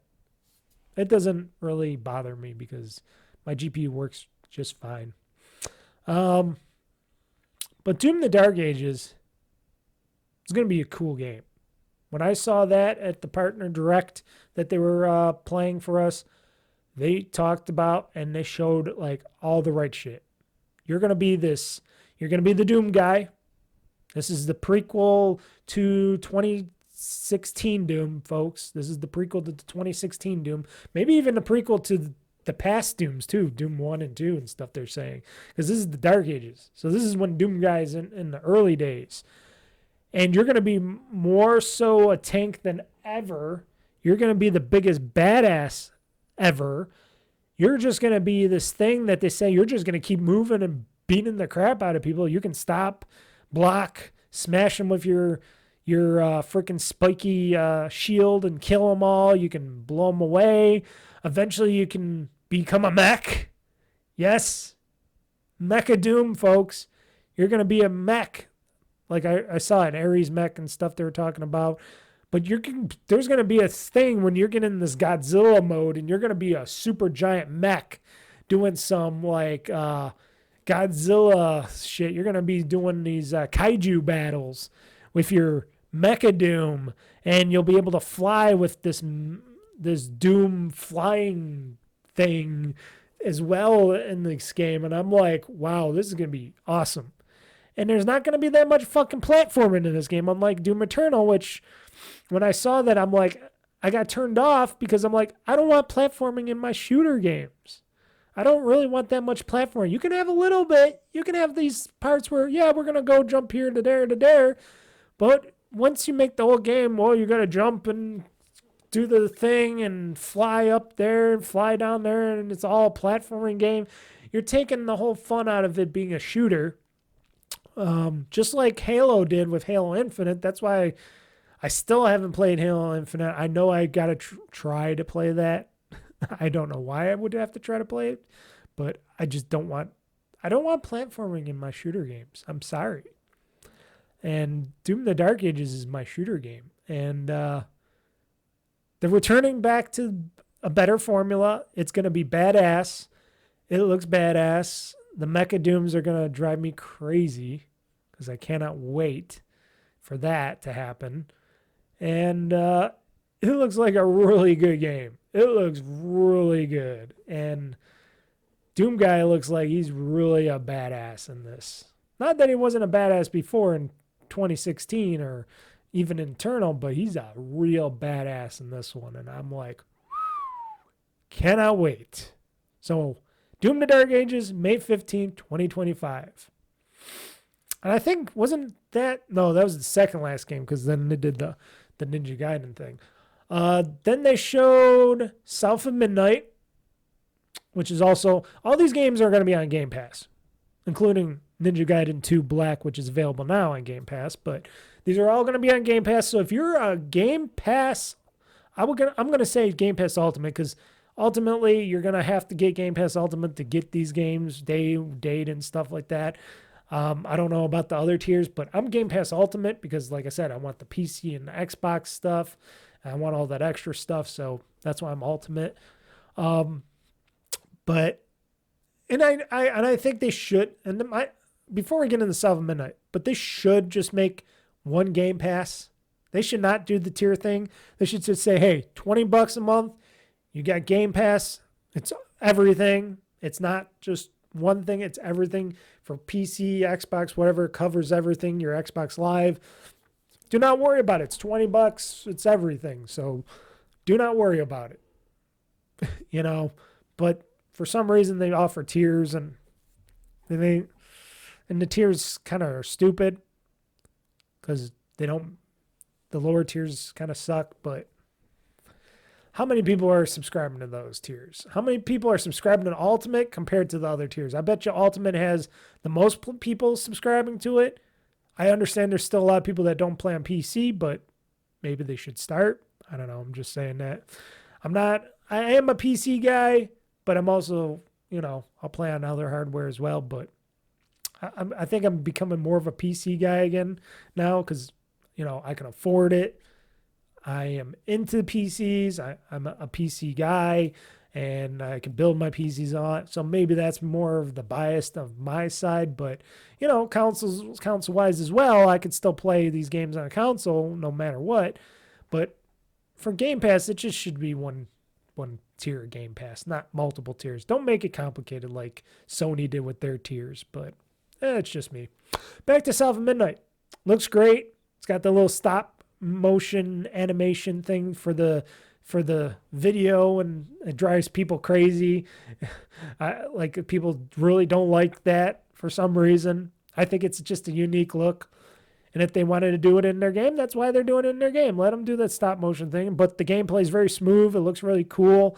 It looks like it's going to be an interesting story, and I don't know what's going to happen in it, but I'm going to play it April 8th, 2025, folks, after the Nintendo Switch 2 Direct comes out when they do that on April 2nd, when they do that special Direct. So April 8th, 2025, I'm going to be playing me some South of Midnight. If I like it or not, I'll try it out because I got it on Game Pass. So I'll give it a try, see what I like about it. Hopefully I like it, you know.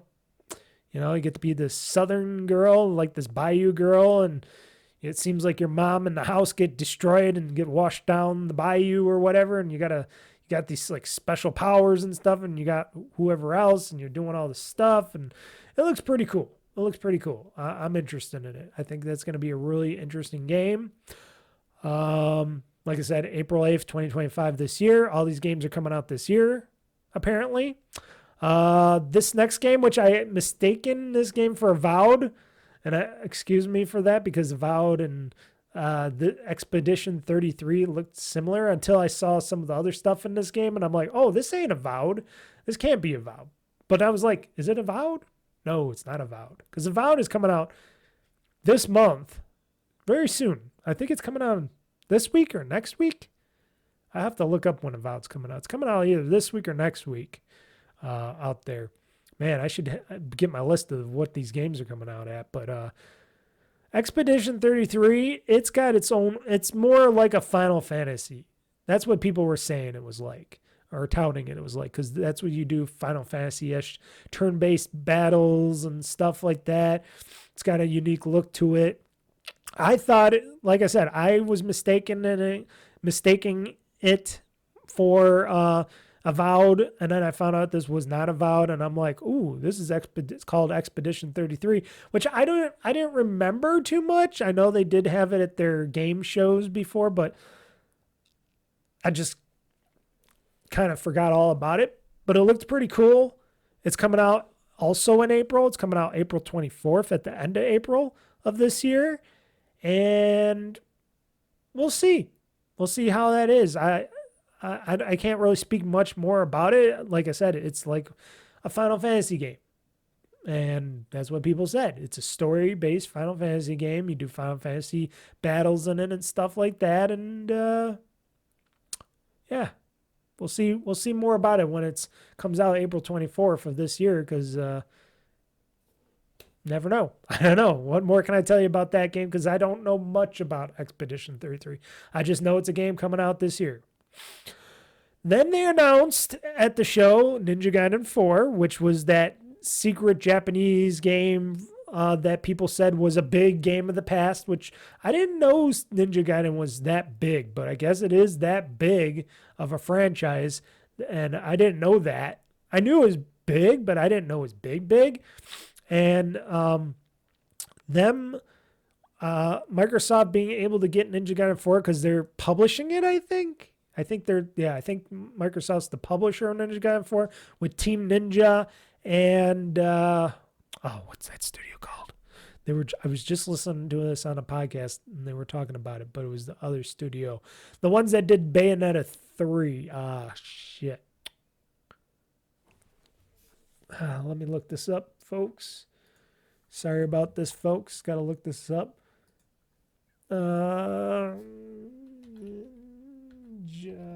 Gaiden 4 makers. Was it Machine Games?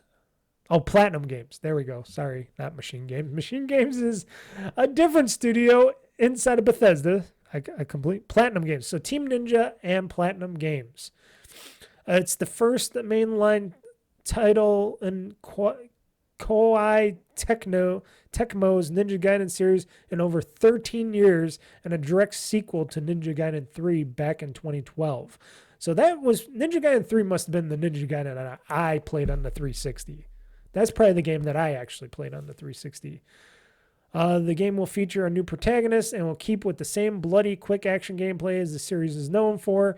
It is being published by Microsoft. Yep. And it is coming out on everything, of course. But yes, Platinum Games and Team Ninja. Now I got it. There we go. Now I got it, folks. So, yeah.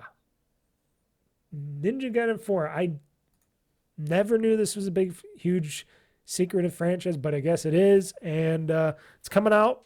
They don't really have a release date for it, but they do say it's coming out this fall, 2025. So they got like a placeholder date. That date could move because if they're just saying fall 2025, and maybe something will happen, maybe because of the Switch 2, or maybe not so much the Switch 2, but maybe because of maybe, I don't know, a Grand Theft Auto 6 or something might fall around that time frame, that they might push it to the next year or something, which could happen. I wouldn't blame them for doing that, or if they need a little bit more time to finish up Ninja Gaiden 2. I say Gaiden. Some people say Gaiden. I like to just call it Gaiden. Or Ninja Gaiden 4, sorry, excuse me, because I'm looking at that other title. But it'll be interesting, because I do like the Ninja Gaiden games. Was it 3 or was it the other one? I don't know. I'm slower at them. But when they stealth dropped, when they announced after Ninja Gaiden 4 got announced, and they announced that Ninja Gaiden 2 Black was available, and it was remastered in the Unreal 5 engine, and it was available now on Game Pass everywhere for Game Pass and PC and stuff, I was like, ooh, I am very excited about this. And this is a cool stealth drop of a game that you guys announced that we can play now. And I've been having some fun in that game. So, yeah, I might be looking forward to Ninja Gaiden 4, even though I am slow at the gameplay. And I know it could get quite challenging. But it seemed like they did a very good job with Ninja Gaiden 2 Black, because I got to, dumb down the hardness a little bit for myself. And that's probably why I'm having so much fun in it, because I'm not the quickest, like I always say. I'm not the quickest with my thumbs and fingers and stuff. You can hear that, old bones. Even though I do exercises and stuff, I got old bones. They don't move as fast as they used to. So I'm interested in it. And I think Microsoft had a great show with their developer direct. And these are just a few of the games that are coming out this year. Like I said, they didn't show off Avowed, which is coming out this month. Soon this month. They didn't announce all the other stuff. Like, apparently, and I don't know if it's this year or not, but the new Fable game, they got a bunch of other games in the works. I'm sure in the back room and stuff. This is going to be a lot of games from them. And I think they're going to wait for a lot of this announcements to be when the Switch 2 is announced, and they're going to show off a lot of the games that they're going to port to the Switch 2, which, you know what? All for it. Make some more money, just as long as we can keep getting these games day one on Game Pass here. Put them on the Switch 2. And this is another thing that people were talking about, and I mentioned this as well. If they would port some of these games, if some of these games got ported, because I heard Doom the Dark Ages was aiming to be ported or being put on the Switch 2 as well, because Microsoft says they want to put games on the Switch 2. If they can do the thing which they do with a few games like Minecraft and stuff, and we can get achievements from these games while playing them on Switch 2, and, if you got to log into Microsoft account, you can get Xbox achievements for them, I would be all for that. That would convince me to buy more games on the Switch 2. When I get a Switch 2, of course. But that would promote me to get some games on there. And Microsoft, they think, well, if in our gaming division at Xbox, we want to make some money this year and going forward. And if we're just going to be more so a publisher, a multi-platform publisher, we might as well publish a lot of these games on the Switch 2 and beyond, if we can, whatever games work on that. And we'll go forward. Also, all these games that you saw at the Developer Direct are also going to the PlayStation 5. Now, also, Xbox fanboys and stuff, like myself, before, when I was in that kind of a thing, I would say, yeah, that's okay. Not so happy about that, but the game's got to make money. Microsoft, Xbox got to make money, so... And they are planning on doing that with the Gears of War franchise. and other franchises as well. I heard, of course, many times Halo. That is something more sacred, I think, to Xbox that I would find a little bit heart discerning to me if they put the Xbox Master Chief Collection out on the PlayStation. That would be like one franchise I would say maybe not put on the PlayStation, just keep it to the Xbox side. But if they do decide to port the Master Chief Collection to the Switch 2, I would have not as many bad feelings about that because I'm like, hey, it's Nintendo. Nintendo and Microsoft have been working very nicely together. They've been very good and buddy together. Unlike Sony and Nintendo do not work together, and Sony doesn't really work well with others anyway. So, you know, the Nintendo Switch and stuff, and Nintendo in general, even though they're the Apple of the video game industry, they're not threatening to anybody. They're not threatening to Microsoft or Sony. They're not threatening to me. If Microsoft wants to port all their games and stuff to the Switch 2, go right ahead. You know, because then eventually people will be playing those on the Switch 2 and they'll go, ooh, these are nice games. Maybe I'll get Game Pass sometime. Maybe I'll get it on my PC or an Xbox sometime, you know. Maybe it'll get people to want to buy more of those games and, you know, beyond the Switch 2. Not that the Switch 2 isn't going to be capable of running these games really well. We don't know yet. We don't know the exact power of the Switch 2. We got our what should I say, brief specs on it, but we don't know exactly, but very interested. So yeah, I'm very interested in what the Switch 2 is going to be doing for gaming and Microsoft. So like I said, that partner direct, very good, very fun. So why don't we get into the games news? We're going to do that next right now. I am going to take a pause. You won't notice a damn thing, but I'm going to pause quickly. I got something to do.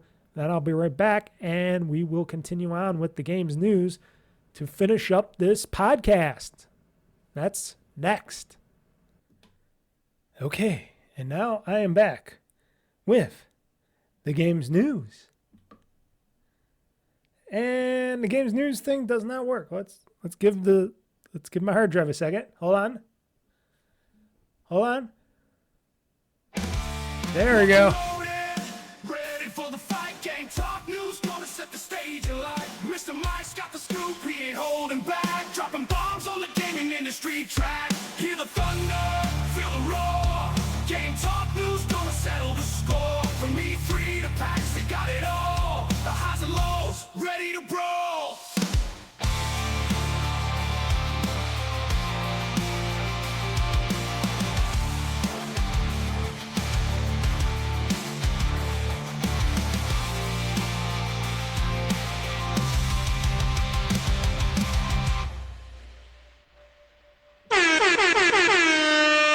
There we go, folks. The games news. Well, sorry about that. I still haven't checked out how to not let my hard drive. Not that I think it's a bad thing that my hard drives go to sleep, but when you're doing productions and stuff like this, not a good thing. But it's good because that they're not always running and not always being used up. But so the games and news of this week and a couple weeks prior, you know, things going on in the gaming sphere, interesting things, stuff like that. Microsoft, I think you heard this. Microsoft and iFixit now sell official Xbox Series X and S replacement parts for do-it-yourself repairs. There will also be many more authorized repair shops where you can take your Xbox to be fixed. Now, if Sony and Nintendo allowed you to do that, which will never happen, that would be a good thing for them. But Microsoft's, you know, because this is all going on with the laws. I think it's just, is it a United States law or is this a more global law? I think it's more the United States law. Here we go. Let's see here. I'm trying to look for it. There's a law that says the right to repair. I think it's just here in the United States. I don't know if it goes on around the world. I could be wrong, though. But when they showed the video, do you remember when they showed the major unboxing video when they first showed off the Xbox Series X?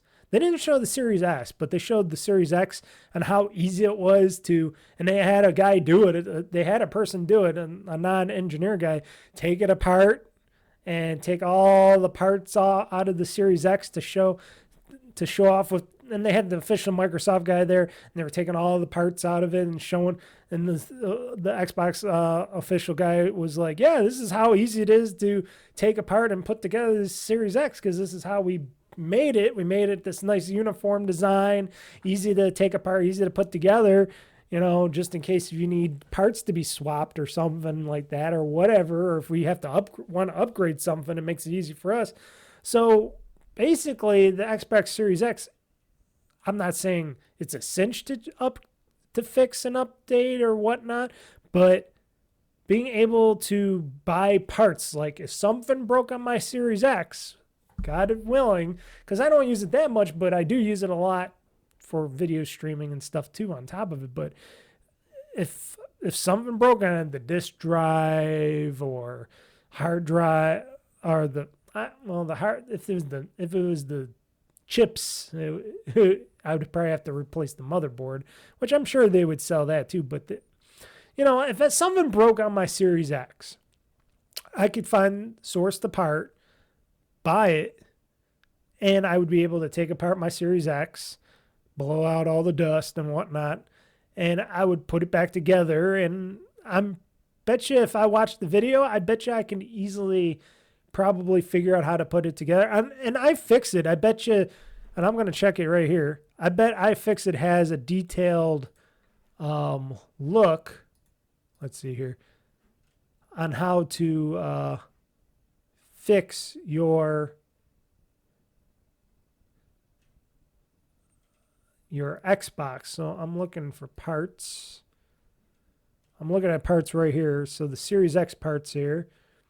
Let's see, your Series X disk drive model. So they got the disk drive here. 14 model disk drive model 1882.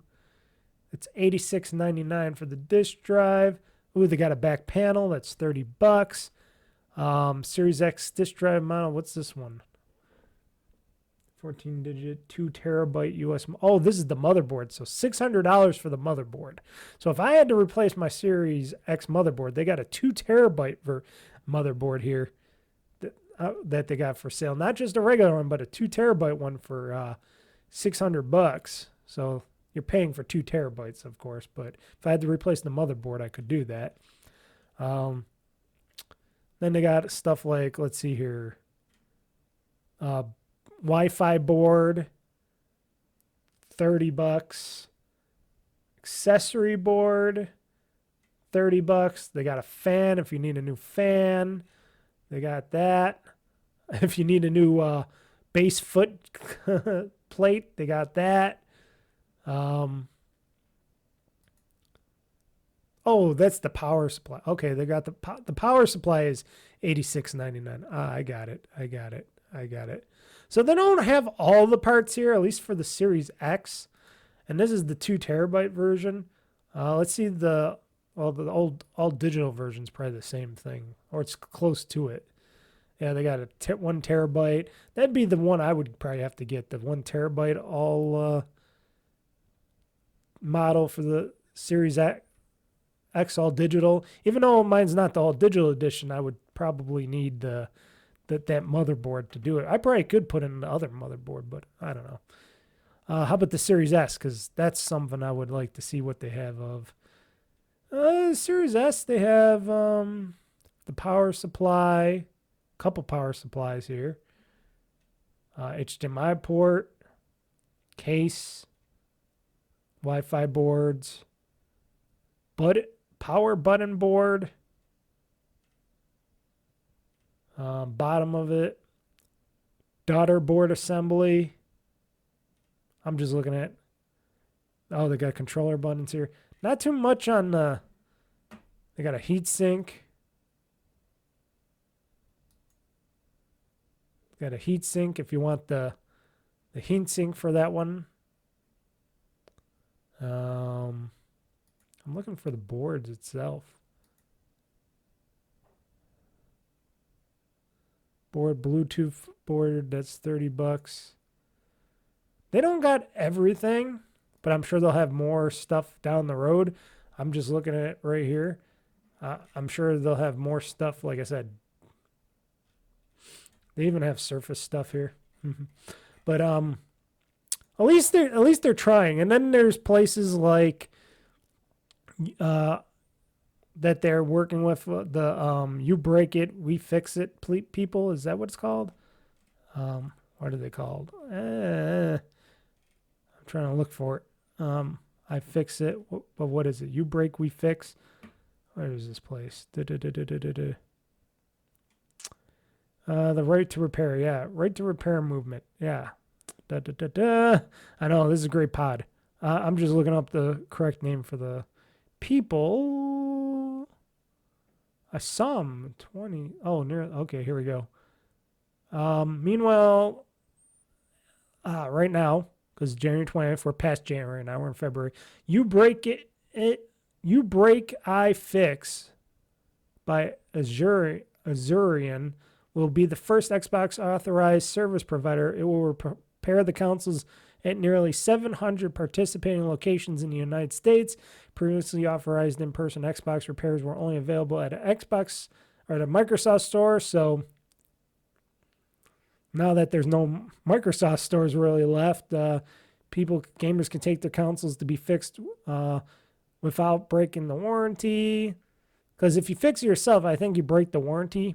I don't know what they do about that. If they let you fix it, if it's out of warranty, because my Series X is out of warranty already, but you could take it to one of those You Break, I Fix places. They can fix your Xbox Series X and S's and stuff like that. I think this is great. I think Microsoft's heading through a right step in the right direction. Getting parts though to source the parts and stuff.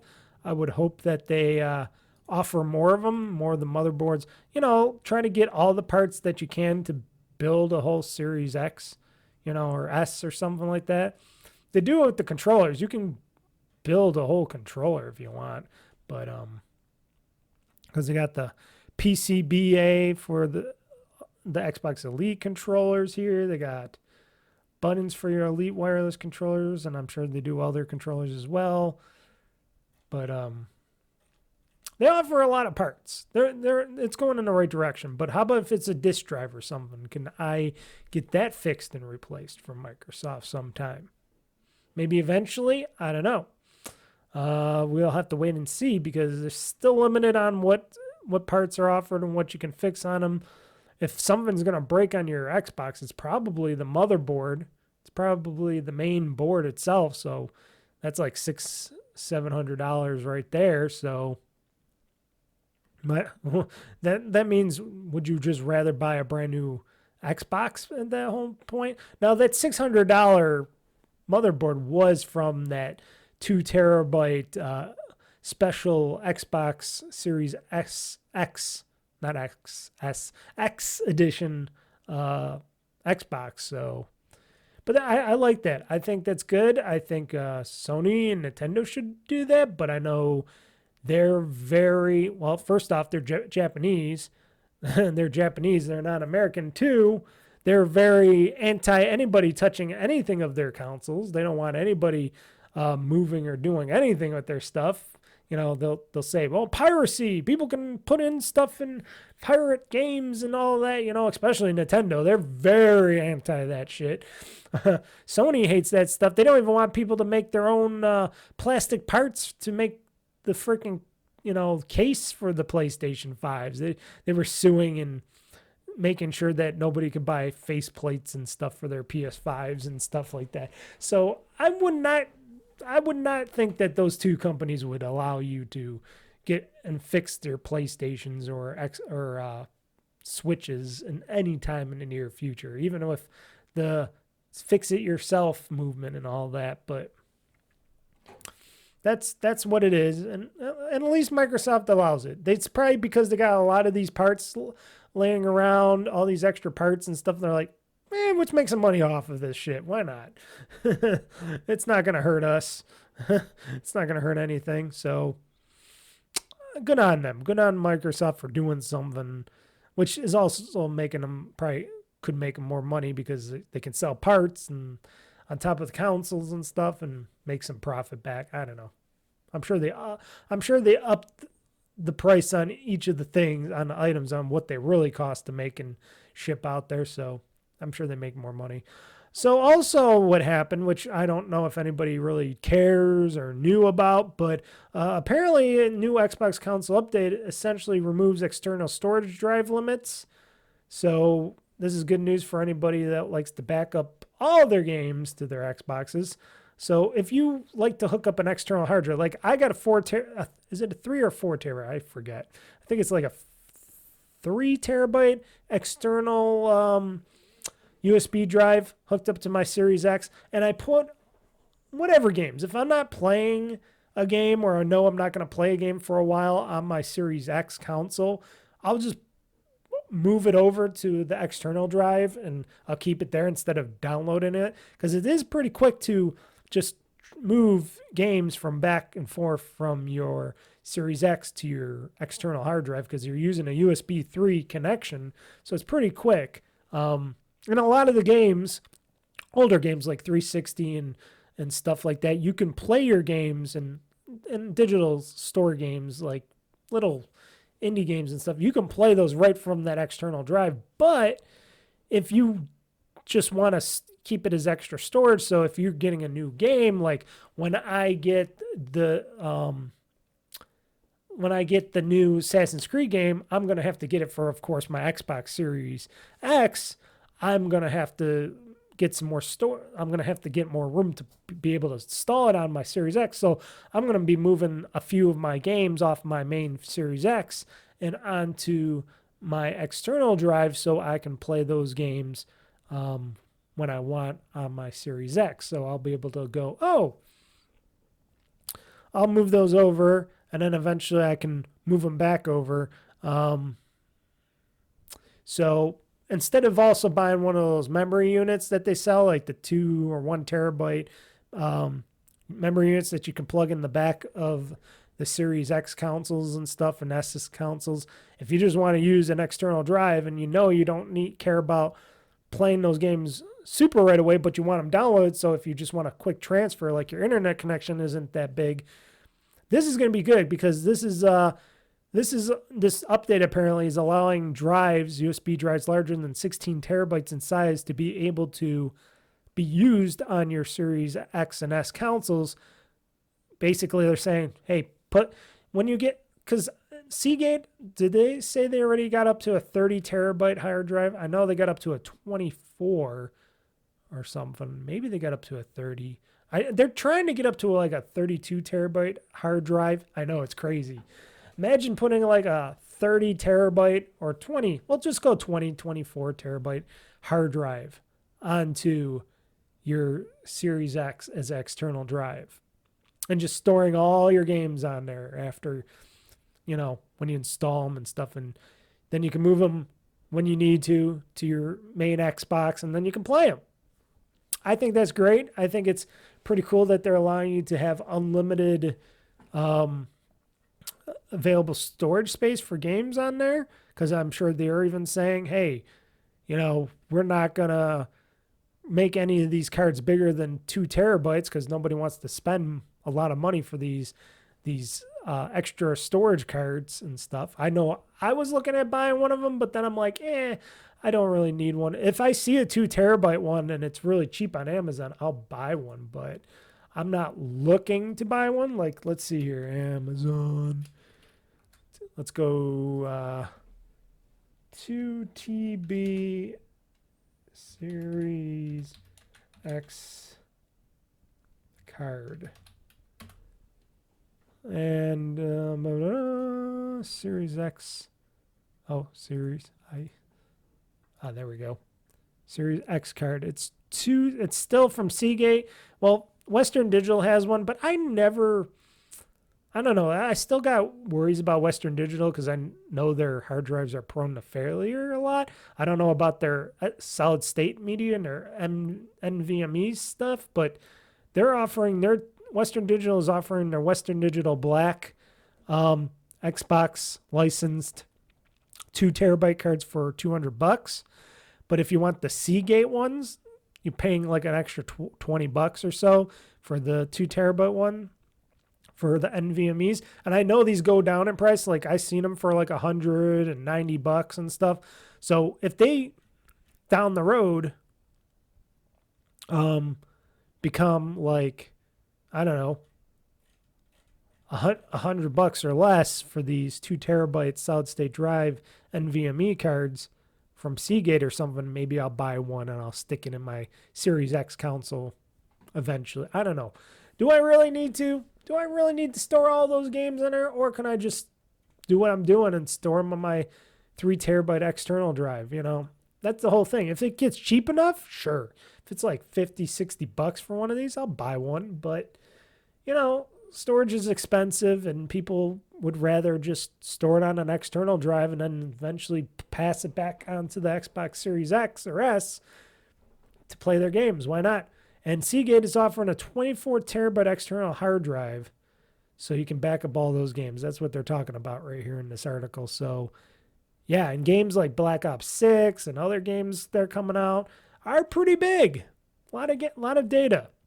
They're not like your 128 or 16 megabyte games of the past. These are gigabytes in size, almost terabytes in size. They're like, I think Black Ops 6 or someone has like the most? It has like, what is it? 200 gigabytes or something in size or more. I don't know. Something large like that. But another thing Microsoft trying to do, or Xbox, aka Microsoft, trying to do to make their series consoles more superior than like Sony or Nintendo. Nintendo's always been the most brutal because they're like, oh, we offer little games and you can buy our games on cartridges and you can download them easily and stuff. So we just offer a little bit of sizes. Like, I'm like thinking, okay, how big is these Switch 2 internal memory going to be? Is it going to be 512 gigabytes? Is it going to be that? They should have a terabyte version. Really? If it was Nintendo, they should offer a terabyte Switch or something. Or sure, you can plug in these newer memory cards and stuff in there, but having onboard memory is just a lot better, a lot faster, I guess, and stuff. Not that I had any problems with the original Switch, but I'm just saying, what Nintendo doesn't think anything big with anything, so they don't offer that. Sony, they let you put NVMe drives in your console, so they don't really, doesn't really matter to them. But those NVMe drives go, I think you could go up to 8 terabytes with those. So that's still a lot of storage for games. But can you put an external drive onto that and store games on your external drive from Sony for your Sony PlayStation 5? I don't know. Maybe, maybe not. I don't know. But Microsoft doing it for the Xbox Series consoles? Yeah, quite needed. So more great news for Xbox and Microsoft.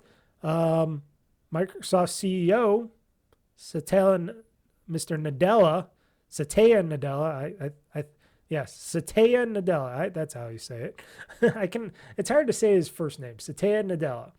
He announced that Indiana Jones and the Great Circle whipped up over 4 million players, and that's before the PS5 debut that's coming up. So there's 4 million people that have played or are playing Indiana Jones and the Great Circle because it's a great game, and people are still liking Indiana Jones. And when it comes out in spring on the PS5, they state that probably the numbers are going to go up for that for both Game Pass, PC, Xbox Series X and S, and then eventually PS5. So that's great news. That's great news for Machine Games and Bethesda over there at Bethesda, because Machine Games is part of Bethesda over at Microsoft at Xbox Game Studios. And it is a great game, and it's worth noting that game's worth every penny that I didn't pay because I got it on Game Pass that I still have to play and beat. But that's great news. That's great for the team. That's great for Xbox getting a win right there because they haven't gotten too many wins. So that's a good winning game. They need more winning games.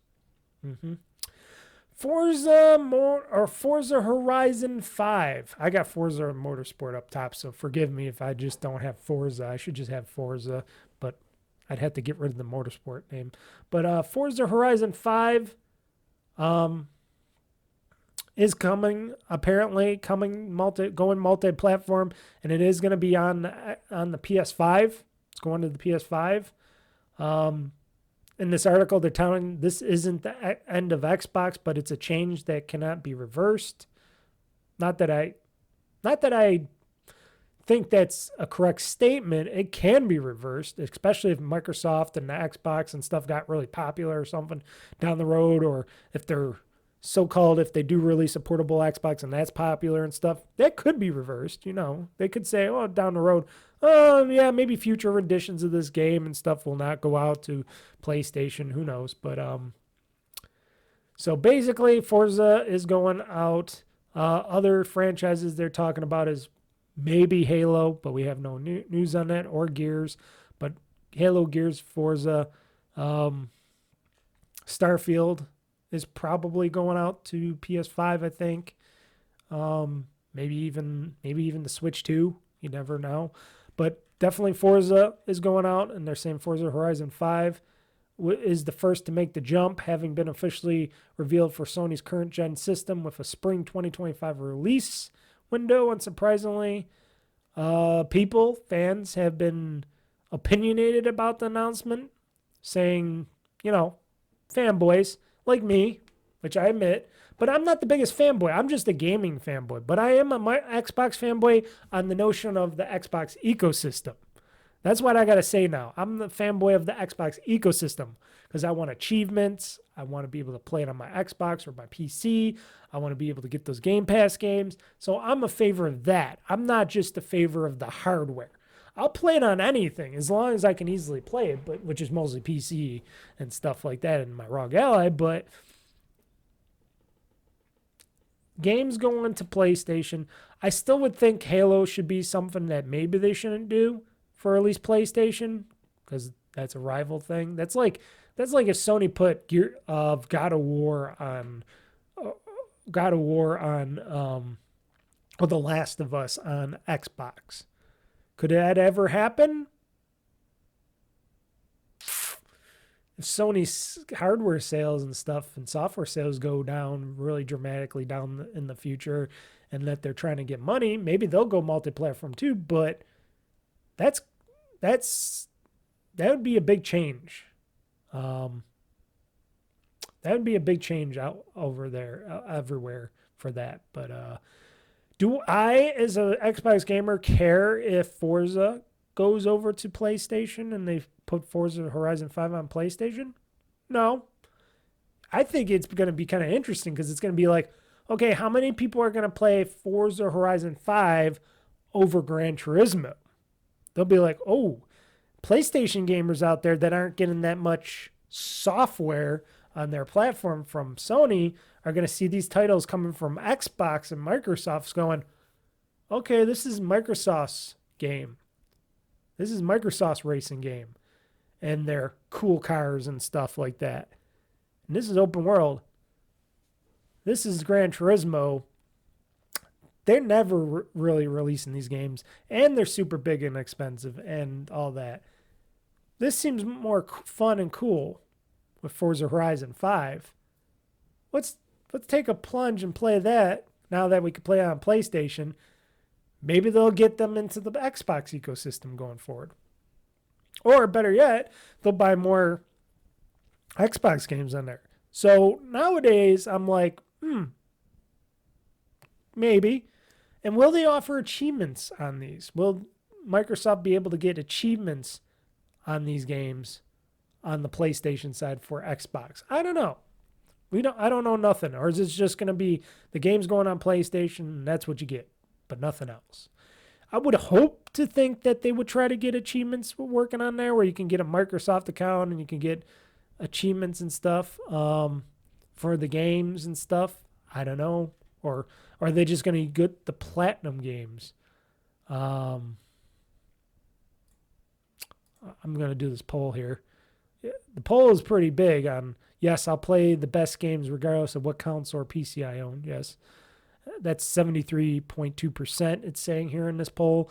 And then no, I like that I can play certain games on certain consoles. That's 26.8%.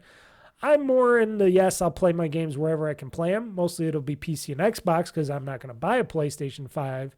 I might I'm probably going to buy the Switch 2, but I'm going to wait till the OLED version comes out. But I'm not big on just Xbox, just PC. I was in the early days when the console wars that everybody hates people like me talking about it, and they think I'm a jackass of saying it, but I did like being a part of the group of, Xbox or nothing back in the day. But then, that's before I was more able to buy PCs and get a good PC hardware to play games and stuff like that.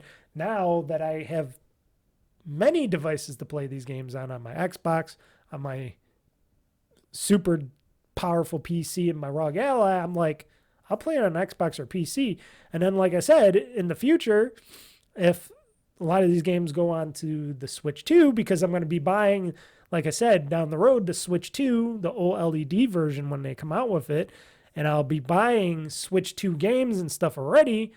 If some of these games go on there and they offer achievements, which is not guaranteed or anything like that, but if they do offer it where you can get like extra achievements or something on there, I will definitely buy this software again. Microsoft will have me to buy software on the Switch 2. They will get me. Again, they will get me to buy a Halo or a Gears of War or something like that on the Switch 2 if I had to. That said, I am just weak in the purchasing department because I will buy mostly anything. But like I said, Microsoft's becoming they're more of a multi-platform publisher now. They're the biggest publisher out there now, as stated by everybody, and they want the money. Microsoft wants that money. Shareholders, the greedy shareholders want that money. Execs want that money coming in. So if it's not on their own hardware, they're going to be more like a Sega, but they're still going to offer their own hardware to give people that choice, which I hope that stays like that. If they keep it like that, where they're still going to offer the hardware going forward, I'm all fine by that. But if they offer a more much better experience, like on the Xbox PC side, where I can get these games digitally and I can just play them on my PC and stuff through their Xbox store and still get achievements, then that would mean I would not have to get another Xbox down the road. I won't have to buy the hardware, which is not what they make most of their money on anyways. They make it for publishing and putting it out on their systems. If they can do that, then I'll just play it on PCs and my ROG Ally and stuff, which would be a bigger win-win for me, because then I don't have to spend another $500+ on a console, which I don't think I will. I don't think I will buy that next Xbox when it comes out at all. I'm not even remotely ready or intrigued to buy a new Xbox anytime soon. Depending if they do announce and come out with a portable handheld Xbox, we'll see. I am intrigued by that, but they have to have the right stuff for it for me to want to get it. But we'll have to wait and see on that front. But otherwise, I would just rather play PC in my ROG Ally now, which is a PC. If anybody's wondering, the ROG Ally, the Asus ROG Ally is a gaming handheld PC. So if anybody was wondering why I keep saying the ROG Ally and stuff like that, or Ally or ROG Ally, that's what it is. It's a handheld gaming PC that is a controller too. So, and you can buy them at Best Buy and stuff like that. So yeah, I'm good on that. So Forza going to PlayStation. And like I said, it's a situation. Like I said, I would rather if Halo didn't, but maybe it'll entice people to come play more Xbox games. I don't know. It'll make these franchises, these games that I like to play, maybe even better, because they'll get more money flowing in for these games, and then I'll be able to play them. So, and they'll be on Game Pass. So I'm a winner no matter what, because you can't get Game Pass for PlayStation. You can't get Game Pass for Nintendo, at least not yet. Who knows? You never know. Maybe Microsoft and Nintendo are going to work out a back-end deal where they put eventually Game Pass on the Switch too. Who knows? We don't know that yet. If Switch 2 is able to get Game Pass on it, that's a big win-win for both Nintendo and Xbox and Microsoft. We'll see. There's still that April 2nd announcement to be coming where they're going to show off some software and titles and stuff. And maybe it won't be announced there. Maybe stuff will be announced more on Summer Game Fest shows. Supermarket wins legal battle against Nintendo. So this is going to be an interesting story. So, Nintendo, the Apple of the video game world, the ones that are super litigious, that win all of their, legal battles usually, just lost a legal battle. I know, people are going scrambling. The Nintendo fanboys and girls are going, what the fuck? And this is the funniest one. So this is in Costa Rica. So a Costa Rican supermarket has recently won a major legal battle against Nintendo over the name of the San Raymond grocery store, allowing it to keep its name. The National Register, Costa Rica's trademark authority, ruled in favor of the Super Mario Supermarket, suggesting Nintendo does not hold trademark rights for grocery stores. That's an interesting one. And they get to say whatever they want on that because they're their own government and stuff like that. They're the Costa Rican government and stuff. So the loss for Nintendo is an unusual one, with the company often throwing its legal weight around with fan games and competitors like Pal World. Yes, big stuff like that. So let's see here. So the Costa Rican supermarket with a recognizable name for gaming fans everywhere has won a major legal battle against Nintendo. They say with Nintendo. They're not with Nintendo. They're against Nintendo. So that was written really badly. It's against Nintendo. Allowing Super Mario to keep its name since the launch of the Famicom in Japan during the summer of 1983, Nintendo has grown into one of the most recognizable brands in not only gaming, but the pop culture world as a whole. The developer has released numerous franchises that blah, blah, blah, synonymous of gaming, Mario, Legend of Zelda, to Pokemon. Nintendo has also been notoriously protective over its brands and copyrights. But apparently, if you want a supermarket in Costa Rica and you want it to be called the Super Mario Supermarket, well, I wonder, I don't think that supermarket has all the Nintendo characters in it, do they? Do they have posters of like Mario and stuff and Princess Peach and stuff? If they got all that, that's going to be really super. It's not like they would be forced to take all that stuff down, because if you're just buying like Mario and Luigi and stuff and you're getting posters and stuff and you're sticking them around your store, I don't know. Would Nintendo fight harder for that to get taken down? I don't know. They should be like happy that the supermarket's called Super Mario Supermarket. I want to go to a Super Mario Supermarket. They're mostly going to sell mushrooms over there, right? It's all these mushrooms and pasta. Is that what it's going to be? The Mushrooms Kingdom store? I don't know. I think that's funny. I think it's funny, and I know a lot of Nintendo fanboys and girls out there are like, fuck you, Mr. Mike. Fuck that.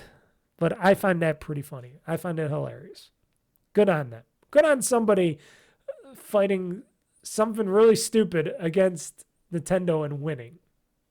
Imagine that wouldn't happen here in America. No, that store would be shut down in an instant.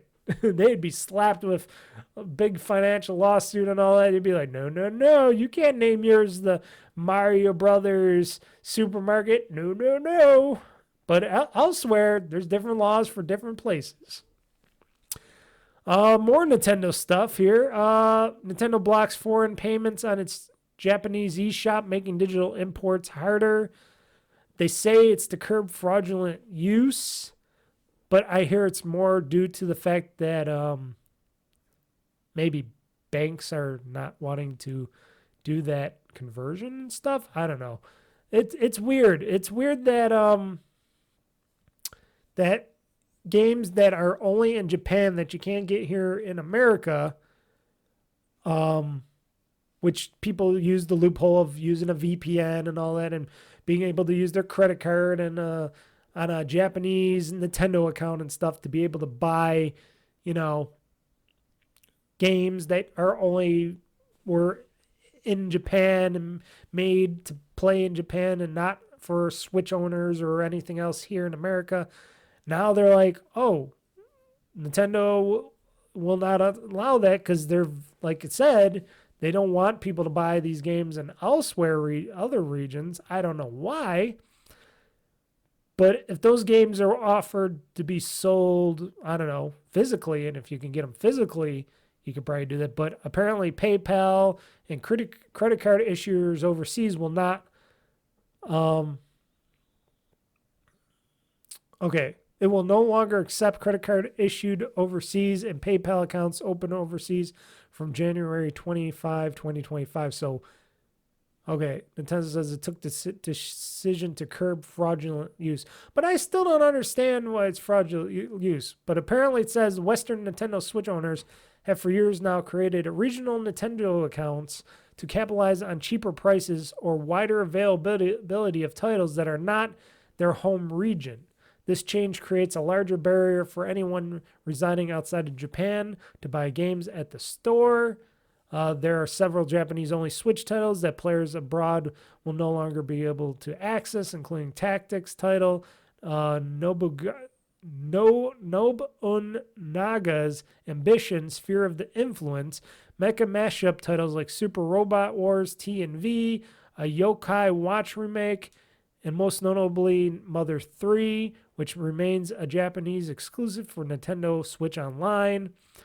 So that kind of sucks for gamers out there that really like these Japanese games that it seems like Nintendo has no way of wanting to sell in other regions for some reason. If it's because of, I don't know, the whole region. I don't know. What is it? Just because of how they have to make it localized for American stuff. I don't know. I don't know what the reasoning is for that. If they're making money off of the games, they should be making money off the games. I know they say, well, it's because they're getting these games cheaper.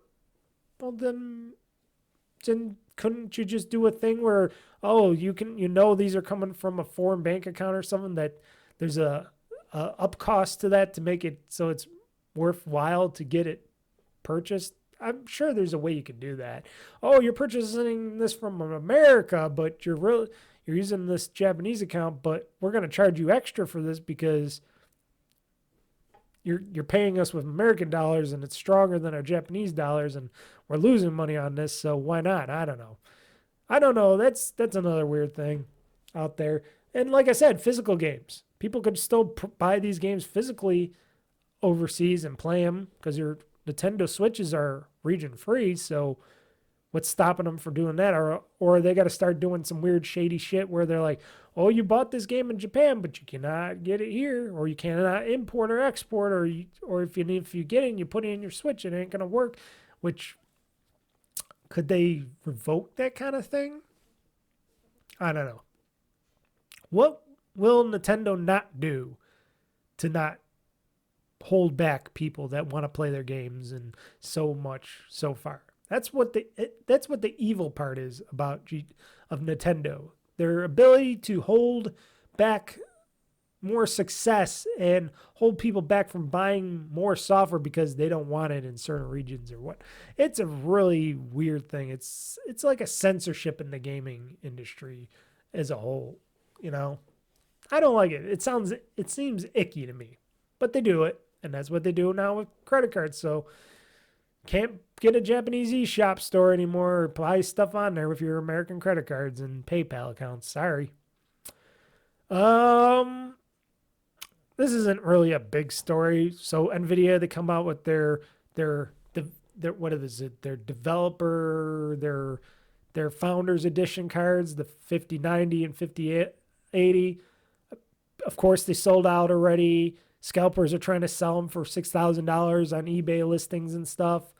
And for people that are looking for these cards, apparently, which why? You could get a 40, 70 Ti and stuff, an 80. I know they're the latest, greatest, but they're really not doing much, anything more than what the previous cards are doing now. If you want to get them, don't spend those $6,000 for them. I would just let these scalpers eat their costs. That's a lot, because these cards are like $2,000 for the 5090, and it's like what, less for the other one, a lot less. Like what was it, $599, $899 or something? But yeah, scalpers will scalp, and they'll hopefully get burned by this too. They got burned by this from the councils. What did they get burned on? What was it? Was it a council or a game or something? I think it was a council. I think maybe it was the PS5 or something that the scalpers, yeah, I think it was the PS5 or something, or it could have been the Xbox, or it could have been both, where they got really burned because both Microsoft and Sony had more consoles and stuff, and they were able to just sell them to people. And these scalpers bought so many consoles in stock and stuff, they couldn't sell them. So they were trying to sell them at cost or below cost. So you could have got something even cheaper than what others were offering. And I'm like, good. Let these scalpers get scalped, because they're shits. It's a shit market where I would just rather wait till more of these cards come out, because they will come out. And you could go and buy them yourself at cost, or wait till the next 60 version of the cards, the 6090s and the 6080s and whatnot, when they come out with those, and buy those cards, or buy these cards when those cards go on sale, because then there'll be plenty of these cards. And you know what I mean? It's stupid, because like I said, I got a 4070 Ti. This thing does great work on everything. Now, no, I paid $1,000 for it at the time because I was stupid and crazy, because I was like, okay, I got this 3080 Ti or something. I got a 3080 or something in my in a box in my tote in the other room. But I got the 30 series card. But I was like, this 40 series cards and these Ti cards seem like the shit. Sure, it's like a $9.99, and it was the cheapest price, and it was on Amazon. I'm like, okay, I'll buy it. And I don't regret buying it, because it's a great card. It runs things really good. Does all the ray tracing really good. Does everything really smoothly. It rips my Blu-rays and stuff really good. So I had a great time owning it so far. So yeah, but I waited a little bit. And like I said, I waited till I got a good price. And I'm like, yeah, $900, decent price. I bought it. It was like 8 something. And then with tax and stuff like that, it went up to 1,000. But yeah, don't do that, because originally I always saying, oh, don't spend more than $300 on a graphics card back in the day. Now I'm like, maybe don't spend more than, I don't know, $600. Actually, I just say now, hey, if you can afford it, buy it. Who cares? Really, who cares? Why listen to me on that? Who cares? If you feel like you're going to use the card and it's going to be used a lot, maybe get the next gen upgrade if you can afford it, and then buy it, have all that power, and never have to worry. You can build new PCs around it. You don't have to worry, because people on Steam are playing with 30 series or under cards. So got plenty of time. GTA 6 price.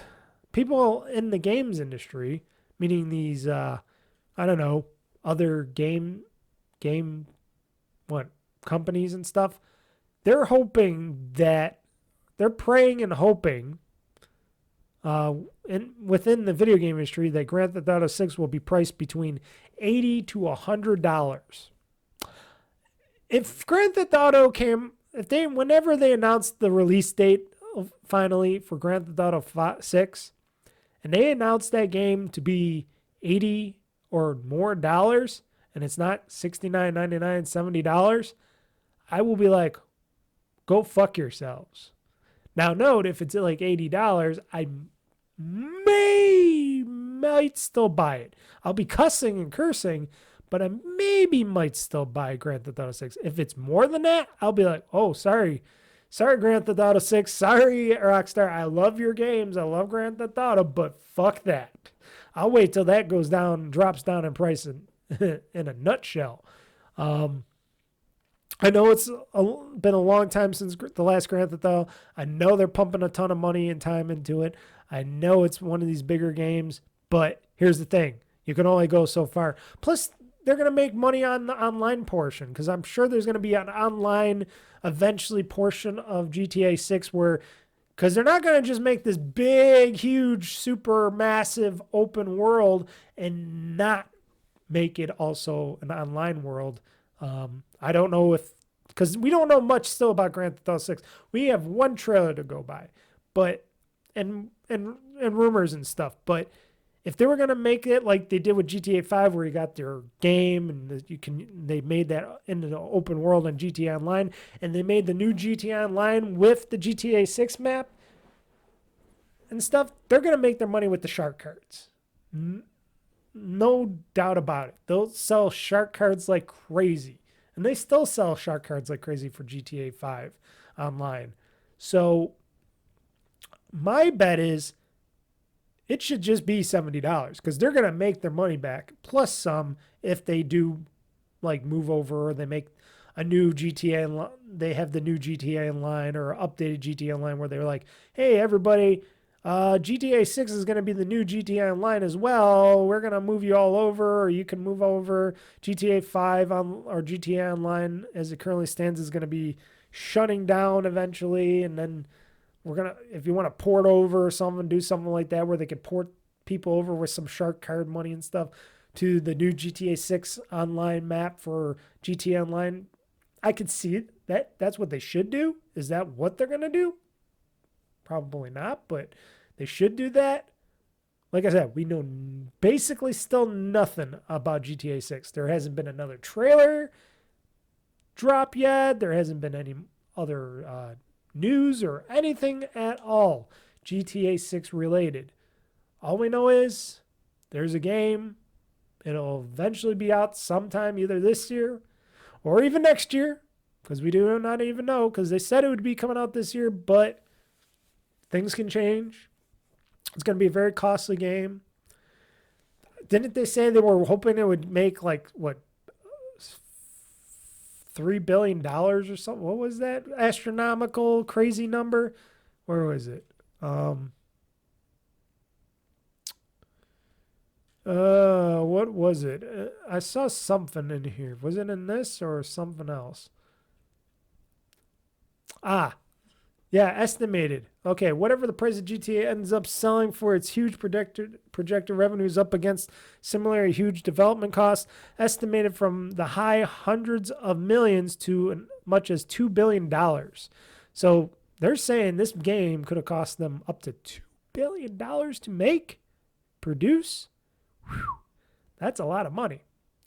But they're also saying... They're also saying that that this game could make Rockstar over billions and billions of dollars. But I don't know. I know they like to make it big. I know Rockstar likes to make these games really big. I love all the GTA games pretty much. I'm a big GTA fan.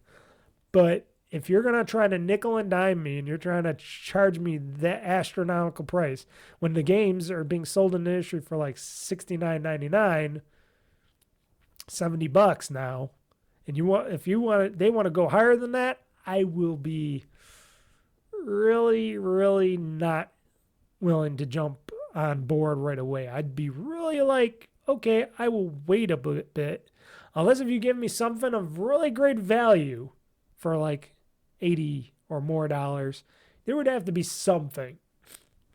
I don't know. It is crazy to think what's going to happen with that. There's just so much speculation, so much of nothing coming out of Rockstar, nothing coming out of Take-Two.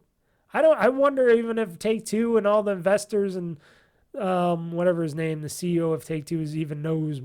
They probably know some, but they probably still, Rockstar keeps them in the dark too. Who knows? It's still the secret society over there.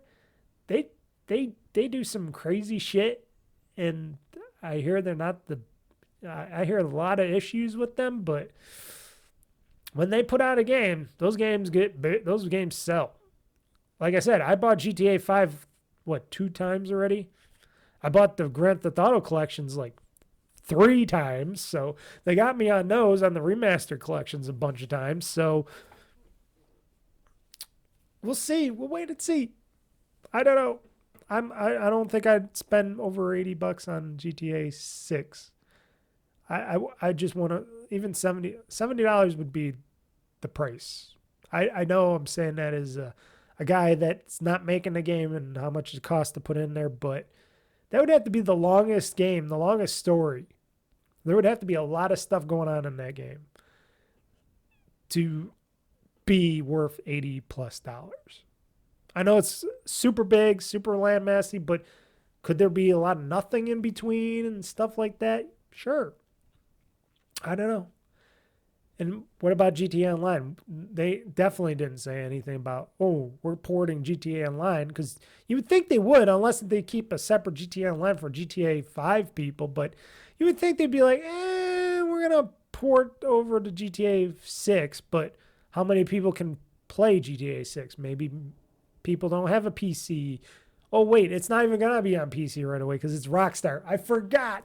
It's only going to be for consoles, so it's only going to be on Xbox and PlayStation. So GTA 6, yes, they would have to either keep supporting GTA 5 going forward, which they have been, or would they be risking their consumer base if they went and moved over to GTA 6 and said, oh, this is going to be GTA 6 Online going forward? I don't know. Because GTA 5, or GTA Online, I should just say GTA Online, is basically like World of Warcraft. It's its own online massive multiplayer game right now. It's its own MMO, apparently, in the scheme of things. I don't know. I just wonder. I'm just waiting like everybody else to see and hear and wait to see what craziness are they going to show us in the next trailer. How many trailers before we even get to play the game? And when we go back and look back on all this and we go, wow, it took them so long to show us another trailer for the game or show us a date and a price point, and now we actually are playing it. Hopefully all these characters, hopefully everything in this game is good. Because if it sucks, this could be the biggest. And not that any of their games have sucked. I think Rockstar has been making hits after hits. But if this game sucked, that would be some bad mark on Rockstar and on the industry. I don't know. It's just crazy to even think about. And then final news before we leave on this ever long show. Like a Dragon, Pirate Yakuza in Hawaii to get new Game Plus as free DLC after Infinite Wealth backlash. Oh, really? People didn't like it that you were trying to charge for New Game Plus. Even though technically you do have New Game Plus. Like, I was able to play Infinite Wealth after I beat the game. It's not like it stopped and I couldn't do anymore. I went back in and kept doing stuff, so I don't really... I think it was just because people couldn't just continue and restart the game and level up from there. I don't know. I never have any problems with it, but it was a big controversy. And like a Dragon games, they give you what you pay for and more. So RGG Studios offers a lot of bang for your buck. Unlike Rockstar and everybody else that charges a lot more buck, gives you the bang, but charges a lot more buck. These guys do a lot of bang, and they make a lot of buck, but they don't try to charge you as much buck. You know what I mean? But yeah, good on you guys, because that was a bad move for RGG Studios. And I don't know if that was a Sega thing or if it's a them thing, but yeah, the previous game, Like a Dragon Infinite Wealth, stated that they were charging for it. Apparently, it was like an extra $10 or $15, or I forgot how much it was, but they were charging a little extra for it. People got really pissed off about that. And now they're like, okay, we understand. New Game Plus, it's free. Still calling it DLC, though. I don't know why they're calling it DLC, but they should just say, no, it's back. It's just back in the game. I wonder if they're going to try that for the next Like a Dragon game, the official mainland title. Sure, this is an official title, but this is like they're in between the major titles game, like they did with The Man Without a Name and stuff, and then it was Infinite Wealth. This is what Like a Dragon Pirate Yakuza is. It's in Hawaii. It's a middle game before they do the next announce and do the next game for the Like a Dragon games. And I don't know. Well, we'll see how. I cannot wait because this game is coming out soon. I'm going to be buying it and playing it soon digitally. Both on my Xbox and ROG Ally PC. Mostly PC and ROG Ally. I'm not going to play it on my Xbox. It's going to be played on my PC and ROG Ally. I'm going to stream it. It's going to be fun. It's going to be Majima. We're going to all be pirates. Arr. I'm excited. Totally excited. That said, folks, I'm looking at the list. I got nothing else. This show is done. We're game over. This has been a great show. I cannot wait to be... Oh, got to point in the right direction here. I can't wait to be that mech in Doom. In the Doom game. In Doom. Not Eternal. In Doom the Dark Ages, sorry. Doom the Dark Ages. Can't wait to be Doom guy in Doom the Dark Ages. Cannot wait to see what Nintendo has in store for us for April 2nd. I cannot wait to play Avowed, which is coming out soon, and a bunch of other games. Even though I got all these other games I got to play. I cannot wait to beat Final Fantasy 13 and see what goes on so I can continue on and play other games. A lot of fun stuff going to happen. So I'm Mr. Mike signing out. Thank you all for watching or listening to this podcast. If maybe you're doing both. Maybe you're watching this and listening only on YouTube, or watching or listening to this on OldFreakyGamer.com, or you're just listening to this on your favorite podcast app from iTunes or Amazon or Spotify or whatnot, or whatever. You can download it for free. I don't charge for this podcast at all. Leave comments. Ask me questions. Go to YouTube. Go to the GamezAttack podcast on YouTube, my YouTube channel. Can't speak anymore. At OldFreakyGamer. And leave a comment or question for me. I'd like to know what you think about it. Any of this stuff that I just talked about. And I think we're out of here. I hope I'm pushing the right button here. I think it might be this one because I think the other one's the old one. I don't know why I got both of them on here. I should take one off, but here we go. And hopefully it works right away because sometimes this hard drive's sleeping. So everybody, this is Mr. Mike signing out saying game on, game hard, world conquest. I'm pushing this gaming button. And the show, like me, is now game over. And there's the lag. Hold on. Hard drive. And here we go. So everybody, till next time. Peace.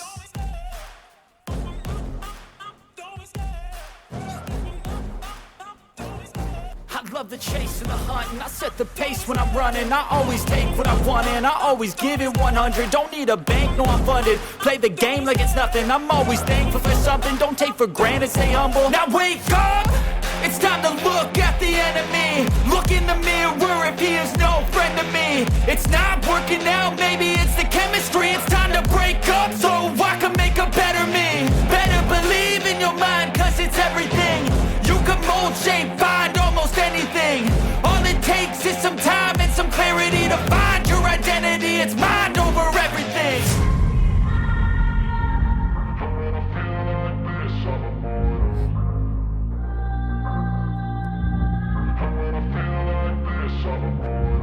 And when I feel like this, I'm immortal. When I feel like this, I'm immortal. When